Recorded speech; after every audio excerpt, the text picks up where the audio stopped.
നമ്മളൊക്കെ ജീവിതത്തിന്റെ ഒരുപാട് നൂറുകൂട്ടം വ്യവഹാരങ്ങൾക്കിടയിൽ കർമ്മ നൈരന്തര്യങ്ങൾ സൃഷ്ടിച്ചുകൊണ്ടിരിക്കുന്നു. സയൻസിന്റെ, ടെക്നോളജിയുടെ, സാങ്കേതിക വിദ്യയുടെ വരിഞ്ഞു മുറുക്കിക്കൊണ്ടിരിക്കുന്ന അതിദ്രുതമുള്ള അതിശീഘ്രമായ മുന്നേറ്റങ്ങൾക്കിടയിൽ സ്വന്തം ചോരബന്ധങ്ങൾ തെരഞ്ഞുകൊണ്ടിരിക്കുകയാണ് പുതിയ മനുഷ്യൻ. അതുകൊണ്ട് സ്വന്തം ബന്ധങ്ങളില്ലാതെ വാട്സപ്പിലൂടെ, ഫേസ്ബുക്കിലൂടെ, ട്വിറ്ററിലൂടെ, ഇൻസ്റ്റയിലൂടെ, യൂട്യൂബിലൂടെ, ഇന്റർനാഷണൽ ലോകത്ത് ആർട്ടിഫിഷ്യൽ ഇന്റലിജൻസിലൂടെ മനുഷ്യന്റെ യഥാർത്ഥ നാഗരികതകളെ ശവക്കല്ലറകളിലേക്ക് പറഞ്ഞയച്ച് മനുഷ്യന്റെ യഥാർത്ഥ മസ്തിഷ്കങ്ങളെ യമപുരിയിലേക്ക് പറഞ്ഞയച്ച് ഇന്ന് നമ്മുടെ ഉടപ്പറപ്പുകൾക്കുള്ള ഇടയിലുള്ള ബന്ധങ്ങൾക്കൊക്കെ എന്തോ ഒരു തിരോധാനം സംഭവിച്ചിരിക്കുകയാണ്. ആരറിയും നിയതി തൻ ത്രാസു പൊങ്ങുന്നതും താനേ താണുപോകുന്നതും. അങ്ങനെയാണ് വിധിയുടെ തുലാസിന്റെ തട്ട് നമുക്ക് അനുകൂലമാകുന്നത് എപ്പോഴാണ്, നമുക്ക് പ്രതികൂലമാകുന്നത് എപ്പോഴാണ്? അത് തീരുമാനിക്കുന്നത് നമ്മളല്ല. ഇവിടെ മഴ പെയ്യണം എന്ന് തീരുമാനിക്കുന്നതും, ഇവിടെ മഴ വേണ്ട എന്ന് തീരുമാനിക്കുന്നതും, ഇവിടെ എപ്പ വരൾച്ച വേണം, ഇവിടെ എപ്പ പ്രളയം വേണം, ഇവിടെ എപ്പ സമശീതോഷ്ണമായ കാലാവസ്ഥ വേണം, കാലാവസ്ഥകൾക്ക് എപ്പ വ്യതിയാനം വേണം, എപ്പോ ഗ്രീഷ്മം വരണം, എപ്പ ശൈത്യം വരണം, എപ്പ ശിശിരം വരണം, എപ്പ ഹേമന്തം വരണം, എപ്പ വസന്തം വരണം, എല്ലാം തീരുമാനിക്കുന്ന ഒരേ ഒരു വിധാതാവ്, ഒരേ ഒരു സൃഷ്ടികർത്താവ്, ഒരേ ഒരു സംവിധായകൻ. അവനാണ് നമ്മുടെ പ്രപിതാക്കന്മാരെ ഇങ്ങോട്ട് പറഞ്ഞയച്ചത്. അവൻ തന്നെയാണ് നമ്മുടെ പ്രപിതാക്കന്മാരെ ആറടി മണ്ണിലേക്ക് തിരിച്ചു വിളിച്ചത്. ഇപ്പൊ നമ്മളിവിടെ സ്വൈരവിഹാരം നടത്തുകയാണ്. അതുകൊണ്ട് നമ്മൾ തിരിച്ചറിയണം, അവര് പോയ വഴിയെ നമ്മളും പോകാനുള്ളവരാണ്. ആബാലവൃദ്ധം ജനങ്ങൾ ചിരിക്കുന്നു, ആശുവായി തീരും മരണം മറക്കുന്നു, ആശുപത്രി കട്ടിലാളെ കൈമാറുന്നു, ആംബുലൻസിൻ വീചി നമ്മെ നടുക്കുന്നു, ആതുരാ ശുശ്രൂഷകർ കൈമലർത്തുന്നു, ആരാരും അറിയാ ശ്മശാനവും പുൽകുന്നു. മാലാക വന്നു പിടിച്ചെന്റെ ദേഹിയെ, മാനുജൻ വന്നു കണ്ടു എന്റെ ദേഹമേ. മാലാക വന്നു പിടിച്ചെന്റെ ദേഹിയെ, മാനുജൻ വന്നു കണ്ടു എന്റെ ദേഹമേ. പൊട്ടിച്ചിരിച്ചു അനന്തരമാച്ചിരി, പൊട്ടിക്കരയരായി രൂപപ്പെടുന്നതും. എത്ര പെട്ടെന്നാണ് അവസ്ഥകൾ മാറുന്നത്, എത്ര പെട്ടെന്നാണ് മനുഷ്യൻ വസ്ത്രം മാറുന്നത്, എത്ര പെട്ടെന്നാണ് മനുഷ്യന് മറ്റുള്ളവർ വസ്ത്രം മാറ്റിക്കൊടുത്ത്, എത്ര പെട്ടെന്നാണ് ഖബർസ്ഥാനിലേക്ക് കൊണ്ടുപോകാനുള്ള ആറുകാലുള്ള വാഹനവുമായി ആളുകൾ ഇടവഴികളിലൂടെ ധൃതി പിടിച്ചിട്ട് നമ്മൾ നേരത്തെ തന്നെ പറഞ്ഞുറപ്പിക്കാതെ, നമ്മൾ ആദ്യം തന്നെ ബുക്ക് ചെയ്യേണ്ട ആവശ്യമില്ലാതെ നമ്മുടെ വീട്ടുകോലായിലേക്ക് കയറി വരുന്നത്. എത്ര പെട്ടെന്നാണ് ജീപ്പിന്റെ കാരിയറിന്റെ മുകളിൽ കാഹളം മുഴക്കപ്പെടുന്നത്. നാട്ടുകാരെ, ഒരു മരണവാർത്ത എന്ന വിളംബരം വാട്സപ്പിലൂടെ വാർത്തകൾ പരക്കുകയാണ്, ഫേസ്ബുക്കിലൂടെ വാർത്തകൾ പരക്കുകയാണ്. അപ്പോഴേക്കൊരു വീട്ടിലെ സഹോദരിയുടെ പേര് വിധവ എന്നായിരിക്കുകയാണ്. അപ്പോഴേക്കൊരു വീട്ടിലൂടെ ഓടിക്കളിച്ച മക്കളുടെ പേര് അനാഥൻ എന്നായിരിക്കുകയാണ്. എത്ര പെട്ടെന്നാണ് അവസ്ഥകൾ മാറുന്നത്. ഹിയ ദുനിയാ അഖല്ലു മിനൽ ഖലീലി. അത് തന്നെയാണ് ദുനിയാവ്, അത് തന്നെയാണ് ഭൗതികത. അതുകൊണ്ട് ഇത് കുറഞ്ഞതിൽ വെച്ച് ഏറ്റവും കുറഞ്ഞതാണ്. വആശിഖുഹാ അദല്ലു മിനദലീലി. അതുകൊണ്ട് ദുനിയാവിന്റെ കമിതാവ് നിസ്സാരനാണ്, നികൃഷ്ടനാണ്. ഞാൻ ഈ ലോകത്ത് മാത്രമുള്ളവനാണ്, ഈ ലോകത്ത് ഞാൻ ചിരംജീവിയാണ്, എന്റെ സമ്പാദ്യം മുഴുവൻ ഇവിടെയാണ്, ഇത് കഴിഞ്ഞ് എനിക്ക് മറ്റൊരു ലോകമില്ല എന്ന മൂഢധാരണയുമായി മുന്നോട്ട് പോകുന്നവൻ അവൻ നികൃഷ്ടരിൽ വെച്ച് ഏറ്റവും നികൃഷ്ടരാണ്. ഓഷോ എന്ന് പറയുന്ന ഒരു മഹാനായ മനുഷ്യൻ, അതേ മതവിഭാഗത്തിന്റെ ആചാര്യനായി അറിയപ്പെട്ട മനുഷ്യനാണ്. ഓഷോക്ക് ഒരുപാട് ശിഷ്യന്മാരുണ്ട്. ഓഷോയുടെ ശവകുടീരത്തിന്റെ മുകളിൽ ഇന്നും ഇംഗ്ലീഷ് ഭാഷയിൽ എഴുതി വെക്കപ്പെട്ടതായി നമുക്കിന്നും കണ്ടെത്താൻ സാധ്യമാകുന്ന യാഥാർത്ഥ്യമാണ്.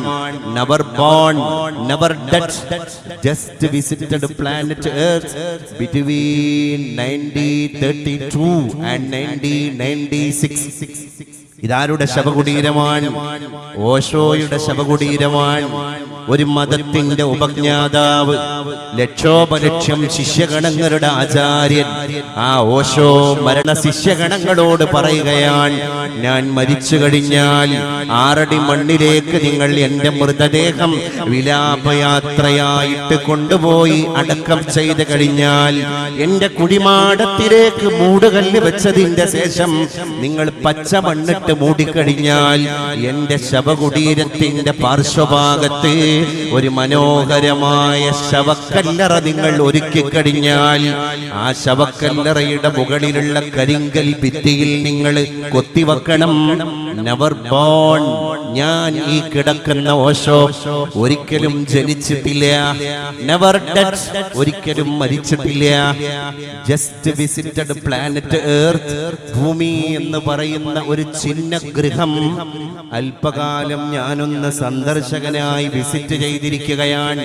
ബിറ്റ്വീൻ 1932 and 1996, 1932ന്റെയും 1996ന്റെയും ഇടയിൽ ഒരു ടൂറിസ്റ്റിനെ പോലെ, ഒരു നവാഗതനെ പോലെ, ഒരു യാത്ര പോകുന്ന പാന്തനെ പോലെ, പതികനെ പോലെ ഞാനൊന്ന് സന്ദർശിച്ചു എന്ന് മാത്രം.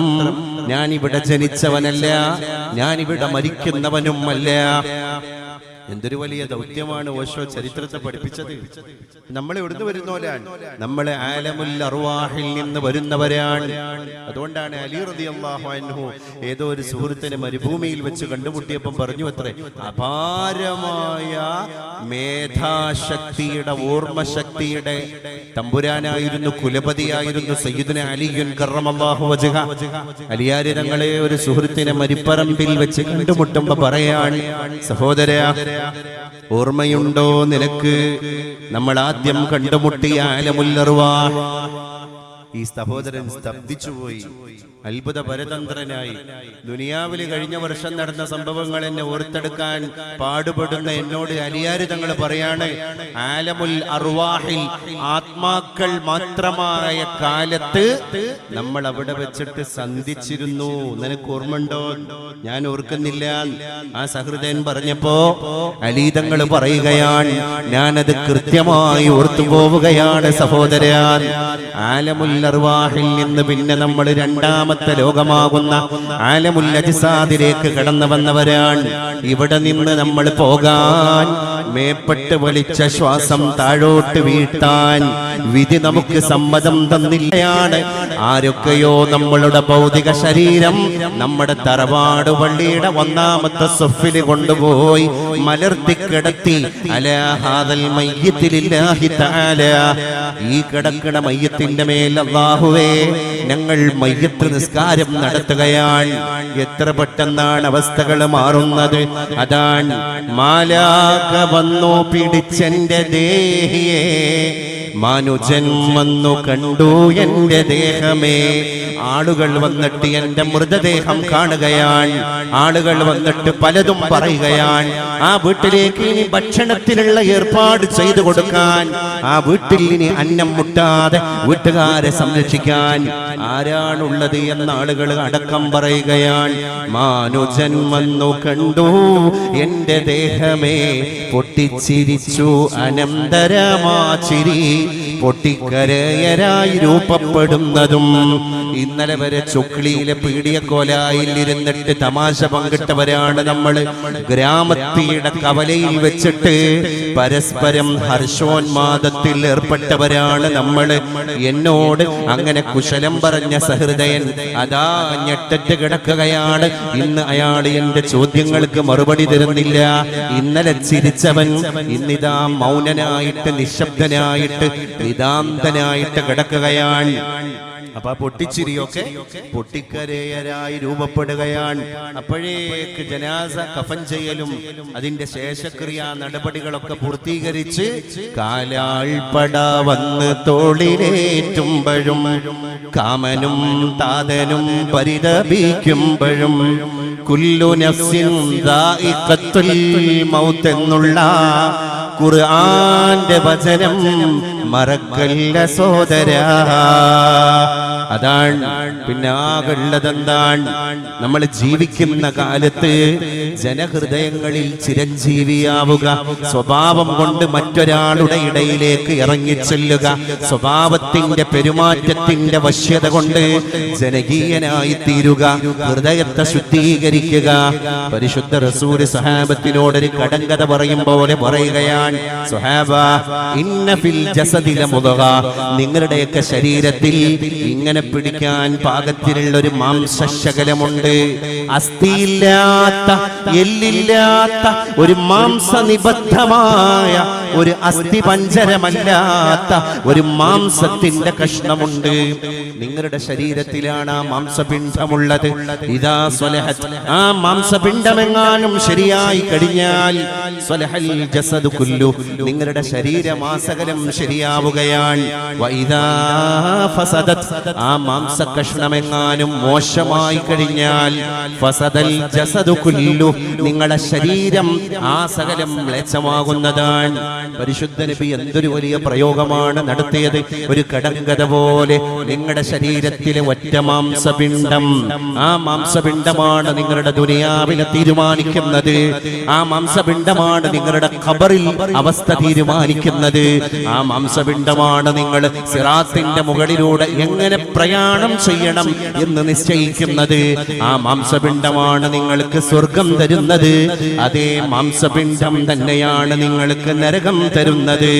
പരിശുദ്ധ റസൂലുള്ളാഹിനോട് സ്വഹാബ ചോദിക്കുകയാണ്, ഏതാണ് നബിയെ ആ മാംസപിണ്ഡം?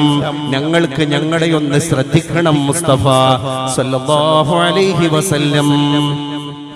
മൂകത എങ്ങനെ വകഞ്ഞു മാറ്റിയിട്ട് പരിശുദ്ധ നബിയുടെ മറുപടി അഭിലാഷത്തോടുകൂടെ, അഭിവാഞ്ചയോടുകൂടെ, ഔത്സുക്യത്തോടുകൂടെ, ആവേശത്തോടുകൂടെ ഏതാണ് ഈ മാംസപണ്ഡം എന്ന് ഞങ്ങൾക്ക് തിരിച്ചറിയണം എന്ന മോഹത്തോടുകൂടെ കാത്തിരിക്കുന്ന കുതുകികളായ സ്വഹാബത്തിന്റെ മുമ്പിലേക്ക് അല്ലാഹുവിന്റെ റസൂലിന്റെ ഹൃദ്യമായ മറുപടി അലാ ഫഹിയൽ ഖൽബ്, എന്നാൽ നിങ്ങൾ അറിയണം ആ മാംസപിണ്ഡമാണ് ഹൃദയം. അതാണ് ഹൃദയം, അതാണ് ഹൃദയം. മലയാളത്തിന്റെ കവി നമുക്ക് പാടിത്തരികയാണ്, വിഷത്തേക്കാൾ വർജ്യമാകും നരചിത്തം ദുഷിക്കുകിൽ, വിഷത്തേക്കാൾ വർജ്യമാകും നരചിത്തം ദുഷിക്കുകിൽ. ഒരു വിഷം, ഒരു വിഷപദാർത്ഥം, ഒരു പോയിസൺ, അത് എത്രമേൽ വർജ്യം നമ്മൾ അവോയ്ഡ് ചെയ്യണം. ഉദാഹരണമായിട്ട് ഇൻസെക്ട്സിനെ, നമ്മുടെ വീട്ടിലുള്ള കീടാണുക്കളെ മുഴുവൻ നശിപ്പിക്കുന്ന സാധനമാണല്ലോ മലയാളത്തിലെ കീടനാശിനി. നാശിനി എന്ന് പറഞ്ഞാൽ നശിപ്പിക്കുന്നത്. അപ്പം ഇൻസെക്ട്സിനെ ഒക്കെ, കീടങ്ങളെ മുഴുവൻ നശിപ്പിക്കുന്ന സാധനമാണ് കീടനാശിനി. അപ്പൊ നമ്മള് കവലയിൽ പോയി കടയിൽ കയറി കീടനാശിനി വിലക്ക് വാങ്ങി നമ്മുടെ വീട്ടിലേക്ക് വരുമ്പോ അവര് പറയും നമ്മളോട്, ഇത് നിങ്ങൾ വളരെ കൃത്യമായി വളം ഡിപ്പോയിൽ നിന്ന് നമ്മൾ കീടനാശിനി വാങ്ങുമ്പോ അപ്പൊ തന്നെ അവര് നമ്മളോട് പറയും, ഇത് കുട്ടികളുടെ കയ്യിൽ കിട്ടാൻ പാടില്ല, വലിയവരും ഇത് ഉപയോഗിക്കുന്ന സമയത്ത് മാസ്ക് ധരിക്കണം, അവരുടെ മൂക്കിന്റെ ദ്വാരങ്ങളൊക്കെ തന്നെ അവർ പ്രത്യേകം ശ്രദ്ധിക്കണം, അത് ശ്വസിക്കാൻ പാടില്ല, അത് മനുഷ്യന് അപകടകരമാണ്. അപ്പൊ പോയിസൺ എത്ര ദൂരതയിലാണ് നമ്മൾ കീപ്പ് ചെയ്യുന്നത്. എന്നിട്ട് നമ്മൾ കുട്ടികൾ അവിടെ എത്തോ എന്നുള്ളത് നമ്മൾ പലപ്പോഴും ശ്രദ്ധിക്കും, അത് എടുക്കുമ്പോൾ ശ്രദ്ധിക്കും, അത് ഉപയോഗിക്കുമ്പോൾ ശ്രദ്ധിക്കും. ഇതുപോലെയാണ് മനസ്സ് കേടുവന്ന ഒരാൾ വിഷത്തേക്കാൾ വർജ്യമാണ്. വിഷം എങ്ങനെ ഉപേക്ഷിക്കണോ അതുപോലെ ഉപേക്ഷിക്കണം. നരചിത്തം ദുഷിക്കുകിൽ. നമ്മളെ കൂട്ടത്തിലുള്ള ഒരാളുടെ ഹൃദയം മോശമാണ് എന്ന് നമുക്ക് തെളിവ് സഹിതം ബോധ്യമായാൽ നമുക്ക് തെളിവ് സഹിതം ബോധ്യമായി കഴിഞ്ഞാൽ അത് നമ്മുടെ നാട്ടുകാരനാവട്ടെ, നമ്മുടെ അയൽവാസിയാകട്ടെ, നമ്മുടെ ചോരബന്ധത്തിൽപ്പെട്ട ആളുകളാവട്ടെ, നമ്മുടെ സുഹൃത്ത് ബന്ധത്തിൽപ്പെട്ട ആളുകളാവട്ടെ, നമ്മളെ കൂട്ടുകുടുംബങ്ങളിൽപ്പെട്ട ആളുകളാകട്ടെ, മനസ്സ് മോശമാണ് എന്ന് നമുക്ക് ബോധ്യമായി കഴിഞ്ഞാൽ അവരുടെ മനസ്സിനെ നന്നാക്കാനുള്ള ശ്രമങ്ങൾ നമ്മുടെ ഭാഗത്ത് നിന്നുണ്ടാകണം. ഉണ്ടായിട്ടും പലയാവർത്തി നമ്മൾ അതിന് ശ്രമം നടത്തിയിട്ടും മനസ്സ് ശരിയാകുന്നില്ല എങ്കിൽ പിന്നെ നമ്മൾ ചെയ്യേണ്ട പ്രക്രിയ വിഷത്തേക്കാൾ വർജ്യം. വിഷം എങ്ങനെ ഉപേക്ഷിക്കപ്പെടണമോ, വിഷത്തെ എങ്ങനെ മാറ്റി നിർത്തണമോ, അതുപോലെ ഇവരെയും നമ്മൾ മാറ്റി നിർത്തണം. അത് സുധയേക്കാൾ സ്വാധ്യമാകും സംശുദ്ധി പൂണുകിൽ. ഇനി ഒരാളുടെ ഹൃദയം എങ്ങാനും കണ്ട് നന്നായി, അയാൾ ഹൃദ്യമായ സ്വഭാവ പെരുമാറ്റമുള്ള ആളാണ്, അയാൾ വിശിഷ്ടമായ പുഞ്ചിരിയുള്ള മനുഷ്യനാണ്, അയാളോട് എന്തെങ്കിലും കാര്യങ്ങൾ പറഞ്ഞു കഴിഞ്ഞാൽ സമാധാനത്തിന്റെ വാക്കുച്ചരിക്കുന്ന ആളാണ്. അങ്ങനെ ചില ആളുകൾ, അപ്പം അവരുടെ പെരുമാറ്റം ഹൃദ്യം, അത് സ്വീറ്റ് ആണ്, അത് സ്വീറ്റസ്റ്റ് ആണ്, അത് ബ്യൂട്ടിഫുൾ ആണ്. അപ്പം അങ്ങനെ നമുക്ക് തോന്നുകയാണെങ്കിൽ അത് സുധയേക്കാൾ സ്വാദ്യമാണ്. എന്താ സുധ? സുധ എന്ന് പറഞ്ഞാൽ ഷഹദ്, ഹണി, തേൻ, അമൃത്. ഈ അമൃതിനാണ്, തേനിനാണ് സുധ എന്ന് പറയാറുള്ളത്. സുധ അത് സംസ്കൃതത്തിൽ നിന്ന് മലയാളത്തിലേക്ക് വന്നൊരു പദമാണ്. സുധ അത് സുധയേക്കാൾ സ്വാദ്യമാണ്, തേനിനേക്കാൾ മധുരോദായകമാണ് മനുഷ്യ ഹൃദയം. അപ്പൊ തേനിനോടാണ് കവി അതിനെ ഉപമ നടത്തിയിരിക്കുന്നത്. തേനെങ്ങനെയാണ്? നമ്മൾ മലയാളത്തിൽ പറയാറുണ്ട്, ചക്കര കൊടുത്ത് കൈയിട്ടാൽ പിന്നെ വിരൽ നക്കാതിരിക്കുവോ, വിരൽ ഉമ്പാതിരിക്കുവോ. കാരണം ഒരാള് തേനിന്റെ കുടത്തിലേക്ക് കൈയിട്ട് കഴിഞ്ഞാൽ ആ കൈ പിന്നെ അതുപോലെ ജലധാരയുടെ പുറത്ത് കൊണ്ടുപോയിട്ട് കഴുകിക്കളയുന്നത് മൗഢ്യമാണ്. കാരണം ഈ തേനീച്ച ഒരുപാട് ഈ ഷഡ്പദങ്ങളൊക്കെ ഒരു ആയിരക്കണക്കിന് പുഷ്പദളങ്ങളിൽ നിന്ന് സ്വാംശീകരിച്ച ഔഷധക്കൂട്ടാണ് അമൃത്. ഫീഹി ശിഫാഉൽ ലിന്നാസ്. ഖുർആൻ പറഞ്ഞു അതിൽ ജനങ്ങൾക്ക് ശമനമുണ്ട്. അപ്പൊ രോഗശമനത്തിന്റെ സിദ്ധൌഷധം, അങ്ങനത്തെ സിദ്ധൌഷധമായിരിക്കുന്ന ചെറുതേനെ ഒരു കുടത്തിലേക്ക് കൈയിട്ടിട്ട് തന്റെ കരാങ്കുരിയിൽ വിരലുകളിൽ മുഴുവൻ അത് അള്ളിപ്പിടിച്ചു നിൽക്കുമ്പോ അത് ഊമ്പിപ്പോകും.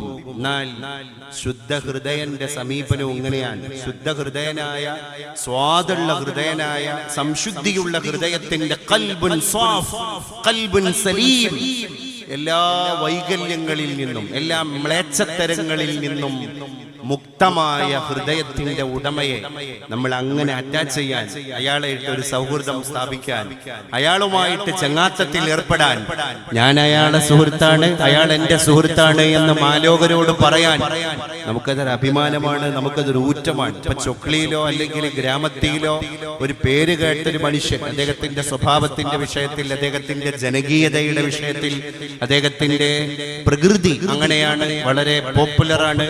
അപ്പൊ അങ്ങനെയുള്ള ഒരു മനുഷ്യനെ പറ്റി നമ്മളൊക്കെ നല്ലത് പറയുന്ന ആൾക്കാരാണ്. അങ്ങനെ നമ്മൾ കോഴിക്കോട്ടോ മലപ്പുറത്തോ തൃശ്ശൂരോ പോയി എന്തോ ഒരു പരിപാടിക്ക്, അപ്പൊ നമ്മളോട് നമ്മളെ തൊട്ടപ്പുറത്ത് കോൺഫറൻസിൽ ഇരിക്കുന്ന ഒരാൾ ചോദിച്ചു, നിങ്ങൾ എവിടുന്നാണ്?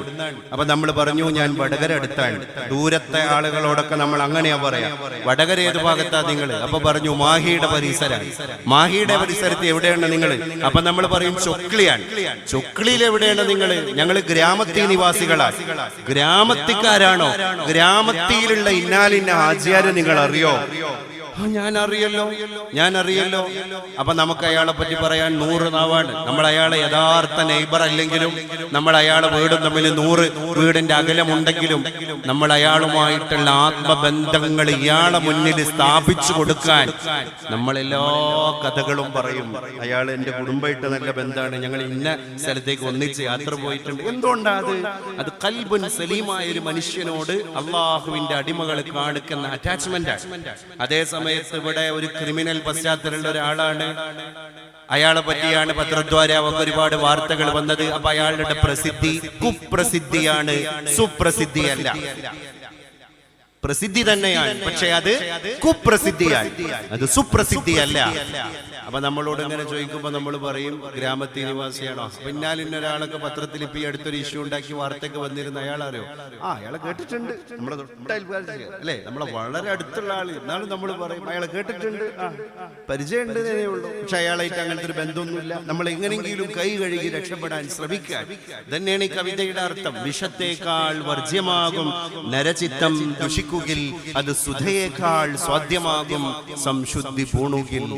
ഒരു മനുഷ്യന്റെ ദുനിയാവ് രക്ഷപ്പെട്ടാൽ ആഖിറം രക്ഷപ്പെട്ടു. അപ്പൊ ദുനിയാവും ആഖിറും രക്ഷപ്പെടാനുള്ള ഏക പോംവഴി ഒരുപാട് പണിയെടുക്കലല്ല, ഒരു പണിയെടുക്കാതിരിക്കലാണ്. എന്ന് പറഞ്ഞാൽ ഖൽബുൻ സലീം, ചതിയില്ലാത്ത, വഞ്ചനയില്ലാത്ത, കുശുമ്പില്ലാത്ത, വാശിയില്ലാത്ത, കുന്നായ്മയില്ലാത്ത, വീറില്ലാത്ത, പോരില്ലാത്ത, ചതിയില്ലാത്ത, കുലദ്രോഹ സ്വഭാവമില്ലാത്ത, സ്വജനപക്ഷപാതിത്വമില്ലാത്ത, വംശീയതയില്ലാത്ത ഒരു ഹൃദയം. ഖൽബുൻ സലീം. അല്ലാഹു ഖുർആനിൽ ഒരു ആയത്ത് പറയുന്നുണ്ട്, യൗമ ലാ യൻഫഉ മാലു വലാ ബനൂൻ ഇല്ലാ മൻ അത്തല്ലാഹ ബിഖൽബിൻ സലീം.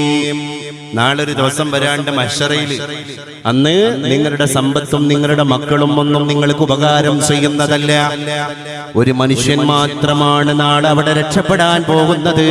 അവനാരാണ്? പരിശുദ്ധ വേദഗ്രന്ഥത്തിലൂടെ അല്ലാഹു നമ്മളോട് പറഞ്ഞു തരികയാണ്, മൻ അത്തല്ലാഹ ബിഖൽബിൻ സലീം. ദുനിയാവിൽ സലീമായ കൽബോടുകൂടെ, പങ്കിലമല്ലാത്ത ഹൃദയത്തോടുകൂടെ, സ്വഭാവ ദൂഷ്യമല്ലാത്ത ശുദ്ധമായ ഹൃദയത്തോടുകൂടെ ജീവിച്ച് മരിച്ചുപോയ ഒരാൾ ആയിട്ടാണ് നാളെ മഹ്ശറയിലേക്ക് എന്നെ കാണാൻ വരിക. ഞാൻ അവന്റെ കൽബിലേക്ക് നോക്കുന്നതാണ്, അവന്റെ സിറാത്ത് പാലം അവനെ എളുപ്പമാക്കി കൊടുക്കുന്നതാണ്. നമ്മൾ എപ്പോഴും ശ്രദ്ധിക്കേണ്ട ഒരു കാര്യം ഖൽബ്. അതാണ് ഇസ്ലാം വാല്യൂസിന്റെ മതമാണ്. എപ്പോഴും മൂല്യങ്ങളാണ് മതം പഠിപ്പിക്കുന്നത്. നമ്മൾ ഏത് മതക്കാരനെ കണ്ടാലും ഏത് രാജ്യക്കാരനെ കണ്ടാലും നമ്മൾ ചിരിച്ചു എന്നുള്ളതാണ് നമ്മുടെ പ്ലസ് പോയിന്റ്, നമ്മളെ പോസിറ്റിവിറ്റി, നമ്മൾ കൊടുക്കുന്ന ഹാപ്പിനെസ്. പരിശുദ്ധ നബിയുടെ മുമ്പിൽ വന്നിട്ട് ഒരു സഹാബി ചോദിക്കുന്നുണ്ട്, ഈ ദുനിയാവിൽ ഞാൻ ചെയ്യാൻ പറ്റുന്ന ഏറ്റവും നല്ല സൽക്കർമ്മം എന്താണ്? മദീനത്ത് പള്ളിയുടെ കുറവുണ്ടോ? ഇല്ല. പരിശുദ്ധ റസൂലുള്ളാഹി തങ്ങള് പള്ളിമേടയിലേക്ക് പോയിട്ട് ഇബാദത്ത് ചെയ്യണം എന്നല്ല മറുപടി പറഞ്ഞത്. അല്ലാഹുവിന്റെ റസൂലേ, ആകാശമാകുന്ന നീലമേലാപ്പിന്റെ താഴെ ഭൂമിയാകുന്ന പരവതാനിയുടെ മുകളിൽ പെട്ടെന്ന് സ്വർഗം കിട്ടാൻ ഞാൻ ചെയ്തു കൂട്ടേണ്ട പണി എന്താണ്? പരിശുദ്ധ റസൂലേ, അതൊന്ന് പറഞ്ഞു തരണം. അല്ലാഹുവിന്റെ റസൂൽ ചോദ്യകർത്താവായ ആഗതന്റെ മുമ്പിൽ മറുമൊഴി പറയുകയാണ്, ഇദ്ഖാലുസ് സുറൂരി ഫീ ഖുലൂബിൻ നാസ്. എന്താ അല്ലാഹുവിന്റെ റസൂൽ പറഞ്ഞത്? പെട്ടെന്ന് സ്വർഗ്ഗസ്ഥനാകാനുള്ള പൊമ്പഴി ഇദ്ഖാലുസ് സുറൂർ, സന്തോഷത്തെ സന്നിവേശിപ്പിക്കലാണ്. ഇദ്ഖാൽ എന്ന് പറഞ്ഞാൽ നമ്മൾ റിസ്ക് എടുത്തിട്ട് പ്രവേശിപ്പിക്കുക. അസ്സുറൂർ, ഹാപ്പിനെസ്. എവിടെ? നമുക്കല്ല, നമ്മളെ വീട്ടിലല്ല, നമ്മളെ കൽബിലല്ല. ഫീ ഖുലൂബിൻ നാസ്, അപരന്റെ ഹൃദയത്തിൽ, മറ്റൊരാളുടെ ഹൃദയത്തിൽ ഒരു സന്തോഷം ജനിക്കണം. അതിന്റെ കാരണം നമ്മളാവണം. അങ്ങനെ ഒരുപാട് ആളുകൾ ആനന്ദിക്കാനുള്ള കാരണം ഈ ദുനിയാവിൽ നമ്മളാണെങ്കിൽ സിറാത്ത് എന്ന പാലത്തിന്റെ മുകളിലൂടെ നമ്മുടെ വേഗതയ്ക്ക് വ്യഗ്രത കൂടുന്നതാണ്. അത്തരം ആളുകളാണ് മിന്നൽ പിണർ പോലെ സ്വർഗത്തിലേക്ക് കടന്നു പോകുന്നത്. ആലോചിക്കണം, നമ്മൾ 50,000 ദുനിയാവിലെ വർഷത്തിനേക്കാൾ കൂടുതലാണ് സിറാത്ത് എന്ന പാലം വിട്ടുകടക്കാൻ. നമ്മൾ ഈ സങ്കല്പിക്കുന്ന പാലൊന്നുമല്ല അത്. മറ്റൊരു പറ്റം പണ്ഡിതന്മാർ പറഞ്ഞു 70,000 വർഷമാണ് ദുനിയാവിൽ ഒരു മനുഷ്യന് ആകെയുള്ള ആയുസ്. അഴ്മാറു ഉമ്മത്തി ബൈന 60 വ 70, ബിറ്റ്വീൻ 60 and 70. നമ്മൾ ആയുസ് 60 വയസ്സാകുമ്പോഴേക്ക് മനുഷ്യന്മാർ തന്നെ പറയാണ്, ഇനി വലിയ കാലമൊന്നുമില്ല, പോവാനായി. എന്നാല് സിറാത്ത് പാലം ഒരു മനുഷ്യന് വിട്ടുകിടക്കണമെങ്കിൽ ദുനിയാവിലെ 70,000 വർഷം. യാ അല്ലാഹ്. അപ്പൊ ആ 70,000 വർഷം അക്കോർഡിംഗ് ടു ഓരോ ആളുകളിലേക്കും ചേർത്തിയിട്ടാണ്. അത് മിന്നൽ പിണർ വേഗതയിൽ ഒരു മനുഷ്യൻ കടക്കണമെങ്കിൽ. ആഖിറത്തിലേക്കുള്ള പാകപ്പെടലാണ് ദുനിയാവ് എന്ന് തന്നെയാണ് ഖുർആൻ ഇസ്ലാം ഒക്കെ നമ്മളെ പഠിപ്പിച്ചത്. അലം യഅ്നിൽ ലദീന ആമനു അൻ തഖ്ശഅ ഖുലൂബുഹും. അല്ലേ? നമുക്കൊന്നും അള്ളാഹിനെ പേടിക്കാനുള്ള ഖുശൂ ഇന്ന് വെള്ളിയാഴ്ച ദിവസമാണ്.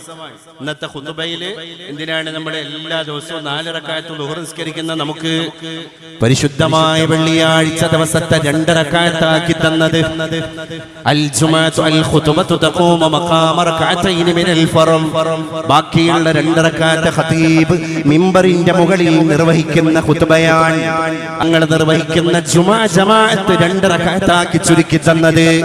ബാക്കിയുള്ള ദുഹറിലെ 4 റക്അത്തിൽ അവശേഷിക്കുന്ന 2 റക്അത്തിന്റെ സ്ഥാനത്താണ് നിങ്ങളുടെ ഖതീബ് വെച്ചിട്ട് നടക്കുന്ന 2 പ്രഭാഷണങ്ങൾ, ഖുതുബത്തൈൻ, 2 ഖുതുബകൾ. ഈ 2 ഖുതുബകളിലും ഖതീബിന്റെ ഖുതുബ സ്വഹീഹാകണം എങ്കിൽ അവിടെയുള്ള നിബന്ധനയാണ് അൽ വസിയ്യത്തു ബിത്തഖ്വ. ഖതീബ് എന്ത് ചെയ്യണം? തഖ്വ കൊണ്ടുള്ള വസിയ്യത്ത് നടക്കണം. ഊസീകും വഇയ്യായ അവ്വലൻ ബിത്തഖ്വല്ലാഹ്. യാ അയ്യുഹല്ലദീന ആമനു ഇത്തഖുല്ലാഹ് വത്തഖുല്ലാഹ്. നിങ്ങൾ അല്ലാഹുവിനെ സൂക്ഷിക്കണം. ഈ സൂക്ഷിക്കൽ എവിടുന്ന് ജനിക്കണം? ഖൽബിന്റെ ഉള്ളിൽ നിന്ന് ജനിക്കണം. അപ്പൊ എല്ലാ വെള്ളിയാഴ്ച 2 പ്രാവശ്യം തഖ്വകൊണ്ടുള്ള വസിയത്ത് കേട്ടിട്ടാണ് നമ്മൾ നമ്മുടെ ജീവിതത്തെ വീണ്ടും വീണ്ടും പ്യൂരിഫിക്കേഷനിലേക്ക് കൊണ്ടുപോകുന്നത്. അപ്പൊ എല്ലാം ഇവിടെ നിന്നാണ് ചേഞ്ചുകൾ മുഴുവൻ ഉണ്ടാകുന്നത്, നമ്മുടെ പ്രകടന പരതയിലേ അല്ല. അതുകൊണ്ട് തന്നെയാണ് ഇസ്ലാം നമ്മളോട് പറഞ്ഞത്, നിങ്ങളുടെ ഖൽബ് അത് അമീറുൽ ജവാരിഹ്, ശരീരത്തിലെ എല്ലാ അവയവങ്ങളുടെയും ലീഡർ അർ-റാഇ. അൽ ഖൽബു ഹുവ അർ-റാഇ, അൽ ഖൽബു ഹുവൽ അമീറു വർ-റാഇ. പരിശുദ്ധ റസൂലുള്ളാഹി തങ്ങൾ സഹാബത്തിനോട് പറയുകയാണ്, നിങ്ങളുടെ ഹൃദയമാണ് ഇടയൻ, ആട്ടിടയൻ നിങ്ങളുടെ ഹൃദയമാണ്. ആയിരക്കണക്കിന് ആട്ടിൻപറ്റങ്ങളെ മേച്ച് നടക്കുന്ന ആട്ടിടയൻ അത് നിങ്ങളുടെ ഹൃദയമാണ്. വൽ അമീർ, നിങ്ങളുടെ ഹൃദയം ഒരു അമീറാൻ, ഒരുപാട് സംഘങ്ങളുടെ നേതാവാൻ, ഒരുപാട് സംഘത്തിന്റെ തലവനാണ് നിങ്ങളുടെ ഹൃദയം. വൽ ജവാരിഹ്, നിങ്ങളുടെ ശരീരത്തിലെ മറ്റുള്ള അവയവങ്ങൾ അത് കൽ ഖദമി വർ-റആയ, അടിമകളെ പോലെയാണ്. ആട്ടിൻപറ്റങ്ങളെ പോലെയാണ് ഹൃദയം, ആട്ടിടയൻ, മറ്റുള്ള അവയവങ്ങൾ ആട്ടിൻപറ്റങ്ങൾ. എത്ര മനോഹരമാണ് ഈ പ്രയോഗം. അതുകൊണ്ടാണ് പല പഴയ കിതാബുകളിലും നമ്മുടെ ആലിമീങ്ങളായ ആളുകൾ ദുആ ചെയ്തതായിട്ട് കാണാൻ സാധിക്കും.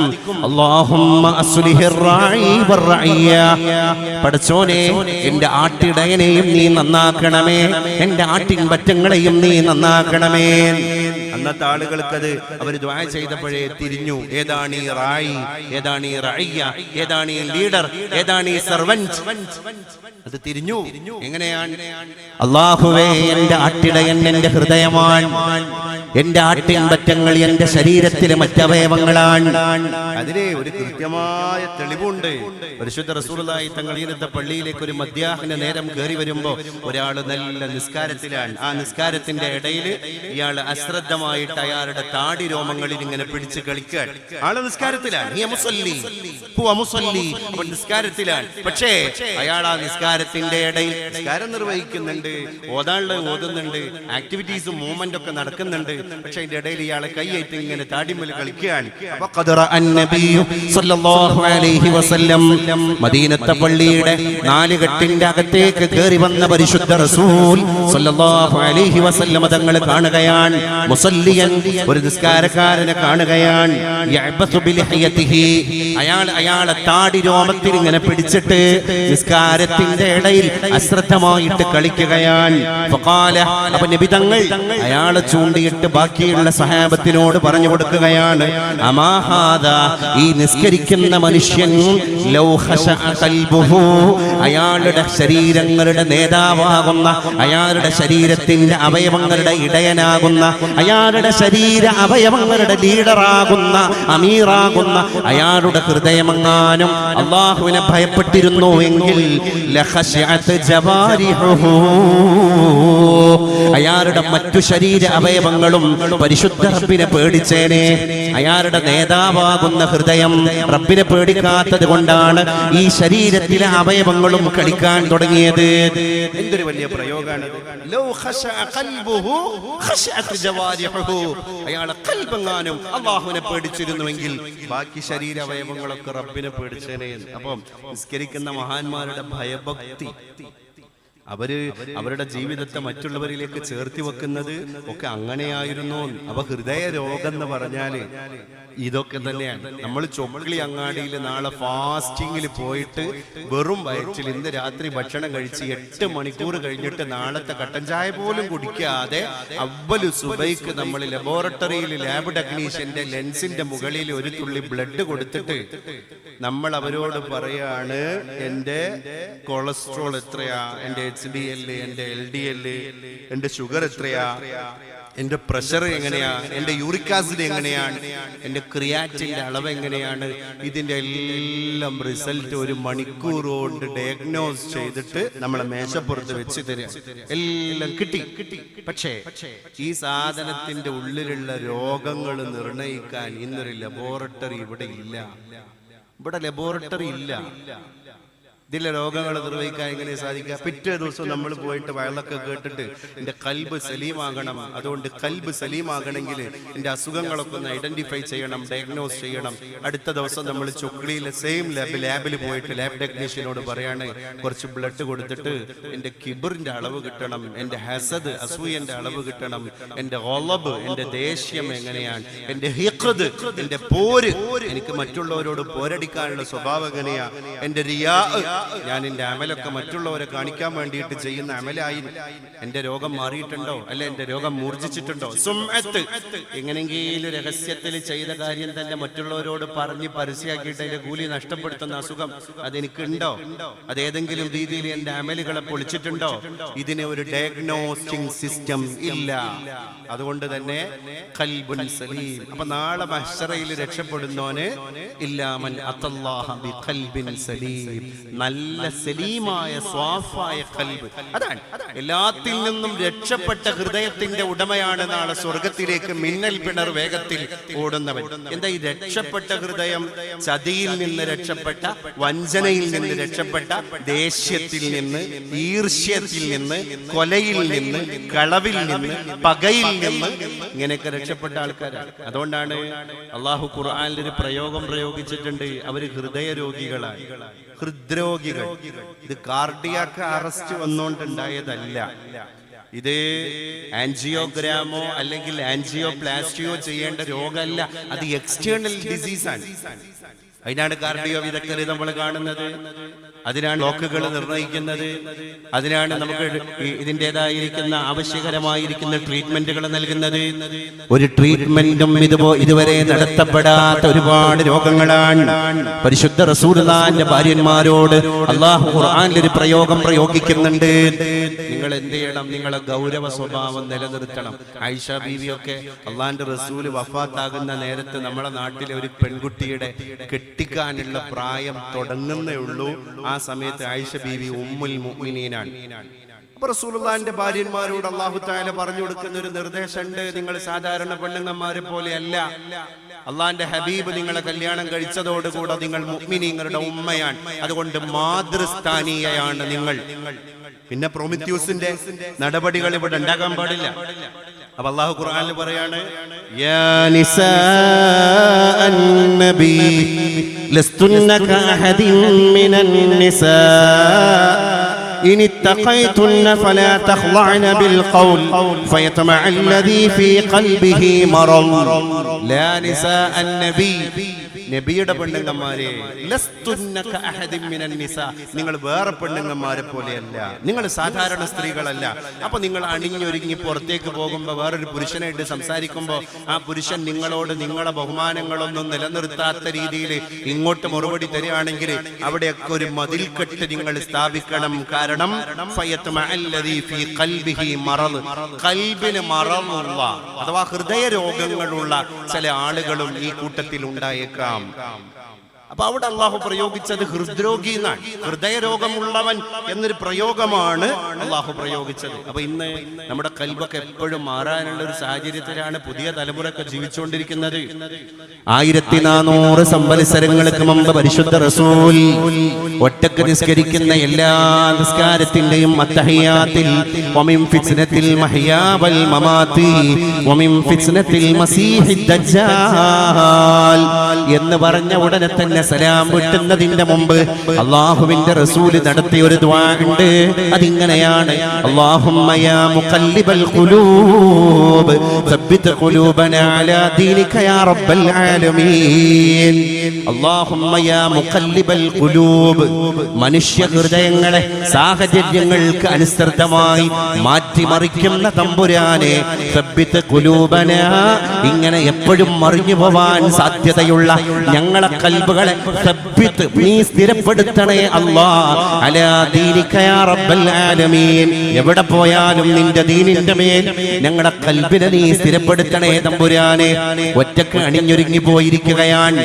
ആ നേരത്താണ് ഞങ്ങളെ പിഴപ്പിക്കാൻ ഏതെങ്കിലും ആളുകൾ ഗോൾഡൻ ഓപ്പർച്യൂണിറ്റി, വളരെ ഒരു സ്പീഷ്യസ് ആയ ഒരു ഒക്കേഷൻ ഞങ്ങളുടെ മുമ്പിലേക്ക് കൊണ്ടുവന്നിട്ടത്.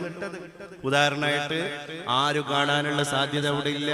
നമ്മളെ കൂടെയുള്ള ആൾക്കാർ രഹസ്യങ്ങളെ മനോഹരമായിട്ട് കീപ്പ് ചെയ്യാൻ പാകത്തിൽ നമ്മളോട് സപ്പോർട്ട് ചെയ്ത് നിൽക്കുന്ന ആളാണ്. ആ തിന്മ ചെയ്യാനുള്ള ഒരു ഗോൾഡൻ ഓപ്പർച്യൂണിറ്റി നമ്മുടെ മുമ്പിലേക്ക് ഇങ്ങനെ വന്ന് നിൽക്കുകയാണ്. ആ സമയത്ത് മനുഷ്യൻ ഒരു പരീക്ഷണത്തിന്റെ മൂർധന്യതയിലാണ്. അവിടെയാണ് അല്ലാഹുമ്മ യാ മുഖല്ലിബൽ ഖുലൂബ്, ഏതു നിമിഷവും മനുഷ്യ മനസ്സുകളെ മാറ്റിമറിക്കുന്ന റബ്ബേ, സബ്ബിത് ഖുലൂബനാ, ഞങ്ങളുടെ കൽബുകളെ നീ സ്ഥിരപ്പെടുത്തണേ അല്ലാഹ്, അലാ ദീനിക യാ റബ്ബൽ ആലമീൻ. അപ്പൊ നമുക്ക് കൽബിന് സ്ഥിരത വേണം. ഈ ദുആക്ക് ഇന്നത്തെ കാലത്ത് എന്തോരം പ്രാധാന്യമുണ്ട് നമ്മൾ ആലോചിച്ചു. റസൂലുള്ളാഹി തങ്ങൾ ഇതിന്റെ കൂടെ തന്നെ പറഞ്ഞു, എന്റെ മുമ്പിൽ എന്റെ മുഅ്മിനീങ്ങൾ, എന്റെ സമുദായ അംഗങ്ങളായ ഉമ്മത്ത് മുഹമ്മദ് അവസാന കാലം ഒരു കാഴ്ച കാണും, എന്നിട്ടൊക്കെ അന്ത്യനാൾ നടക്കുള്ളൂ. എന്താണ് നബി തങ്ങൾ പറഞ്ഞത്?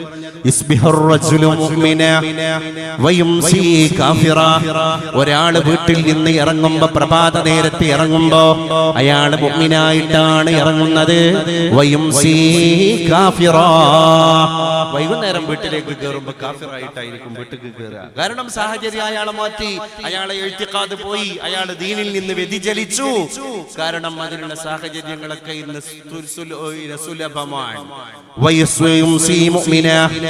വീട്ടിൽ നിന്ന് അയാൾ വൈകുന്നേരം ഇറങ്ങുന്നത് സത്യവിശ്വാസിയായിട്ടാണ്. നേരം വെളുക്കുമ്പോ നാളെയുടെ പ്രഭാതത്തിൽ നമ്മുടെ വീട്ടിലേക്ക് അയാൾ കയറി വരുന്നത് കാഫിറായിട്ടാണ്. കുട്ടികൾക്കൊക്കെ പിഴക്കാനുള്ള സാഹചര്യങ്ങൾ ഇഷ്ടം പോലെയായി. അപ്പോ അതിനൊക്കെ ഇനി നബിതങ്ങൾ അങ്ങനെ പറഞ്ഞു പോവുകയും ചെയ്യുള്ളൂ. അതിന്റെ സാങ്കേതികമായ അർത്ഥതലങ്ങൾ സമകാലീനമായിട്ട് താരതമ്യം ചെയ്യേണ്ട ബാധ്യത അത് നമ്മുടെ തലയിലാണ്. നമ്മൾ ചിന്തിക്കണം. ഈ അടുത്തല്ലേ മലബാറിലെ പേര് കേട്ട ഒരു പട്ടണത്തില് വിവാഹത്തിന്റെ തലകല്യാണത്തിന്റെ ഭാഗമായിട്ട് ഹെൽദി നടക്കും, മെഹന്തി നടക്കും, മുൻപുള്ള കല്യാണ പകട്ടുകളൊക്കെ നടക്കും. അതിന്റെ ഇടയിലാണ് 10-11 മഫ്തയിട്ട നല്ല ചൊങ്കും ചൊറുക്കുള്ള മുസ്ലിം പിള്ളേര് ഒരു ടേബിളിന്റെ വട്ടമേശക്കരികിൽ ഇരുന്നിട്ട് ഷാമ്പെയിൻ പൊട്ടിച്ചിട്ട് തലകല്യാണം ആഘോഷിച്ചത്. അപ്പൊ അതിലൊരു കുട്ടി പറയുന്നുണ്ട്, ഇത് നമ്മുടെ സംസ്കാരത്തിന് യോജിച്ചതല്ല, ഇത് ചെയ്യല്ല മോളെ. ആര് പറഞ്ഞു? അതിനെ വെല്ലുവിളിക്കുകയാണ്. ഒരു തരം എന്താ പറയാ, അന്താരാഷ്ട്രീയമായിട്ട് ഫുട്ബോൾ ക്ലബ്ബുകളൊക്കെ അവരുടെ അവിഹിത മാർഗങ്ങളിലൂടെ സമ്പാദിച്ച പണക്കൊഴുപ്പുകളെ മുഴുവൻ ഏതു വിധേനയും അവർക്ക് വ്യവഹാരം നടത്താം. ആ ഒരു സംസ്കാര ശൂന്യത നമ്മളെയൊക്കെ അഖീദ അഖ്ലാഖ് ദീനിയാത്തൊക്കെ ഓതിയ മുസ്ലിം മക്കളിൽ വന്ന് പെടുക, എന്നിട്ടത് സോഷ്യൽ മീഡിയയിൽ അപ്പാടെ പ്രസിദ്ധിപ്പെടുത്തുക. അത് പ്രസിദ്ധിപ്പെടുത്തി കാട്ടുതീ പോലെ അനർഗളം എല്ലാ ഭാഗത്തേക്കും നാവു നീട്ടി ഓരോരുത്തരുടെയും പോക്കറ്റിലിരിക്കുന്ന സ്മാർട്ട് ഫോണിൽ ഞാൻ ഈ ചെയ്ത കൃത്യം വീഡിയോ ക്ലിപ്പായിട്ട് പ്രത്യക്ഷപ്പെടുമല്ലോ തമ്പുരാനെ എന്ന കുറ്റബോധം അശേഷം നമ്മുടെ പുതിയ തലമുറയെ തൊട്ട് തീണ്ടാതിരിക്കുക. അപ്പൊ ഇന്നത്തെ കാലത്ത് ഈ ദുആക്ക് എന്തോ ഒരു അർത്ഥമുണ്ട്. അല്ലാഹുമ്മ യാ മുഖല്ലിബൽ ഖുലൂബ്, കാലത്തിനനുസൃതമായിട്ട് മനുഷ്യ മനസ്സുകളെ മാറ്റിമറിക്കുന്ന തമ്പുരാനെ, സബ്ബിത് ഖുലൂബനാ അലാ ദീനിക യാ റബ്ബൽ ആലമീൻ, നിന്റെ ദീനിന്റെ മേലിലായി ഞങ്ങളുടെ ഹൃദയങ്ങൾക്ക് നീ സ്ഥിരത നൽകണേ തമ്പുരാനെ. അതുകൊണ്ട് ഇന്നത്തെ കാലത്ത് ഈ പ്രാർത്ഥനയ്ക്ക് വലിയ അർത്ഥമുണ്ട് എന്ന് നമുക്ക് തിരിച്ചറിയാൻ സാധ്യമാകണം. അല്ലാഹുവിന്റെ റസൂല് പറഞ്ഞു, ഹൃദയശുദ്ധിയുടെ വിഷയത്തിൽ ജനങ്ങൾ 4 വിധമാണ്, 4 വിഭാഗം ആൾക്കാരാണ്. നമുക്കൊക്കെ നമ്മൾ ഏതിൽ പെട്ടവരാണ് എന്ന് തീരുമാനിക്കാനുള്ള സ്വാതന്ത്ര്യമുണ്ട്. നമുക്കൊക്കെ തീരുമാനിക്കാനുള്ള സ്വാതന്ത്ര്യമുണ്ട്. ഒന്നാമതായി നബിതങ്ങൾ പറഞ്ഞത് ഒരു വിഭാഗം ആളുകളാണ്, അവർ പെർഫെക്റ്റ് ആണ്. ആരാണവര്? അവരുടെ മനസ്സും ശുദ്ധം, അവരുടെ ശരീരവും ശുദ്ധം. എക്സ്റ്റേണൽ ബ്യൂട്ടി ഉണ്ട്, ഇന്റേണൽ ബ്യൂട്ടി ഉണ്ട്. അവരുടെ മാനസികമായിട്ട് വളരെ സംശുദ്ധനാണ്, ക്രിസ്റ്റൽ ക്ലിയർ ആണ്. ഒരു പുറത്തും അങ്ങനെയാണ്, നല്ല മനോഹരമായ വെടുപ്പിലും വൃത്തിയിലും നടക്കും. അവരുടെ ഉള്ളും അതുപോലെയാണ്. അതിന്റെ ഉദാഹരണം അല്ലാഹുവിന്റെ റസൂൽ, ഇന്നല്ലാഹ യുഹിബ്ബുത് തവ്വാബീൻ വയുഹിബ്ബുൽ മുതതഖിരീൻ, അല്ലാഹു തൗബ ചെയ്യുന്ന, ഖേദിച്ചു മടങ്ങുന്ന ഹൃദയത്തിന്റെ ഉടമകളായ ആളുകളെ ഇഷ്ടപ്പെടുന്നവനാണ്. വയുഹിബ്ബുൽ മുതതഖിരീൻ, നല്ല ശുദ്ധിയും വൃത്തിയും ഹൈജീൻ ഒക്കെ ഉള്ള ആൾക്കാരും അല്ലാഹുവിന് ഇഷ്ടമാണ്. മറ്റൊരു സ്ഥലത്ത് നബി തങ്ങൾ ഒരു ഉദാഹരണം പറയുന്നുണ്ട്, മസലുൽ മുഅ്മിനിൽ ലദീ യഖറഉൽ ഖുർആൻ, വിശുദ്ധ വേദഗ്രന്ഥമാകുന്ന ഖുർആൻ പാരായണം ചെയ്യുന്ന മുഅ്മിനായ മനുഷ്യന്റെ ഉദാഹരണം കമസലിൽ ഉതുർജ, മുസംബി പോലെയാണ്, ഓറഞ്ച് പോലെയാണ്. നമ്മുടെ ബുർത്തുക്കാൽ, സിട്രീസ് അതുപോലെയാണ്. ഉത്തുറുജയുടെ പ്രത്യേകത എന്താ? ബുർത്തുക്കാലിന്റെ ഈ മുസംബിയുടെ പ്രത്യേകത എന്താണ്? ഒരാള് ഷോപ്പിൽ പോയിട്ട്, ഫ്രൂട്ട്സ് സ്റ്റാളിൽ പോയിട്ട് ഒരു നല്ല റോസ് പഴുത്ത് പാകമായ മുസംബി എടുത്തിട്ട് അയാളുടെ നാസാരന്ധ്രങ്ങൾക്ക് മുന്നിലേക്ക് കൊണ്ടുവന്നാൽ അത് നല്ല സുഗന്ധദായകം, ഒരു പ്രത്യേക മണാണ്. അതിന്റെ സ്മെല്ല് ആർക്കും അലോസരം കൊടുക്കാറില്ല. ചില ഈ ഫ്രാഗ്രൻസ്, ചില സാധനങ്ങൾ ബക്കറ്റ് വരുന്നുണ്ട് പ്രിയപ്പെട്ടവരെ, എല്ലാവരും ഇതിന്റെ ഇടയിൽ കൂടെ ഇൻഷാ അല്ലാഹ് നമുക്ക് നമ്മുടെ പരിപാടിയും കാര്യങ്ങളൊക്കെ നടക്കണം. ഇൽമു പറയുന്ന മജ്ലിസിന് തടസ്സമില്ലാത്ത രീതിയിൽ തന്നെ, ഇതിന്റെ ഫ്ലോ നഷ്ടപ്പെടാതെ തന്നെ ആ കാര്യങ്ങളൊക്കെ നടക്കണം. അതുകൊണ്ട് ഇൻഷാ അല്ലാഹ് നിങ്ങളുടെ മുന്നിലൂടെ ബക്കറ്റ് വരുമ്പോൾ ഇങ്ങനെയുള്ള അവസരങ്ങളൊക്കെ നമ്മുടെ ജീവിതത്തിൽ ഇപ്പൊ കിട്ടുന്നത് വളരെ തുച്ഛമാണ്. ഈ അസുരപസുരഭിലമായ സന്ദർഭത്തെ നമുക്ക് കിട്ടിയ ഒരു അവസരമാണ്. നമുക്ക് സ്വർഗത്തിലേക്കുള്ള വേഗത കൂടാനുള്ള ഒരു അവസരമായിട്ട് നമ്മളൊക്കെ ഉപയോഗപ്പെടുത്തുക. നല്ല നീയത്തിൽ ഇൻഷാ അല്ലാഹ് നിങ്ങളൊക്കെ ബക്കറ്റിലേക്ക് നിങ്ങളുടെ ഉദാരമായ സംഭാവനകളെ വിശാല മനസ്കതയോടുകൂടെ കൊടുക്കുക. ഇപ്പടുത്ത് എന്നോട് ഇന്നലെയാണ് ആ മനുഷ്യൻ ഈ കാര്യം പങ്കുവെച്ചത്. അഥവാ വയറ് സംബന്ധമായ, വൻകുടൽ സംബന്ധമായ ഒരു ഓപ്പറേഷൻ നിർബന്ധമായും നടത്തണം എന്ന് പറഞ്ഞ് എറണാകുളത്തൊരു സ്വകാര്യ ഹോസ്പിറ്റലിലേക്ക് ട്രെയിനിൽ പോകുന്ന ഒരു മനുഷ്യൻ അദ്ദേഹത്തിന്റെ ഏറ്റവും മുഹിബ്ബായ ഒരു ഉസ്താദിനെ ഫോണിൽ വിളിച്ചിട്ട് പറഞ്ഞു, ഉസ്താദെ എനിക്ക് ഓപ്പറേഷൻ ഭയമാണ്.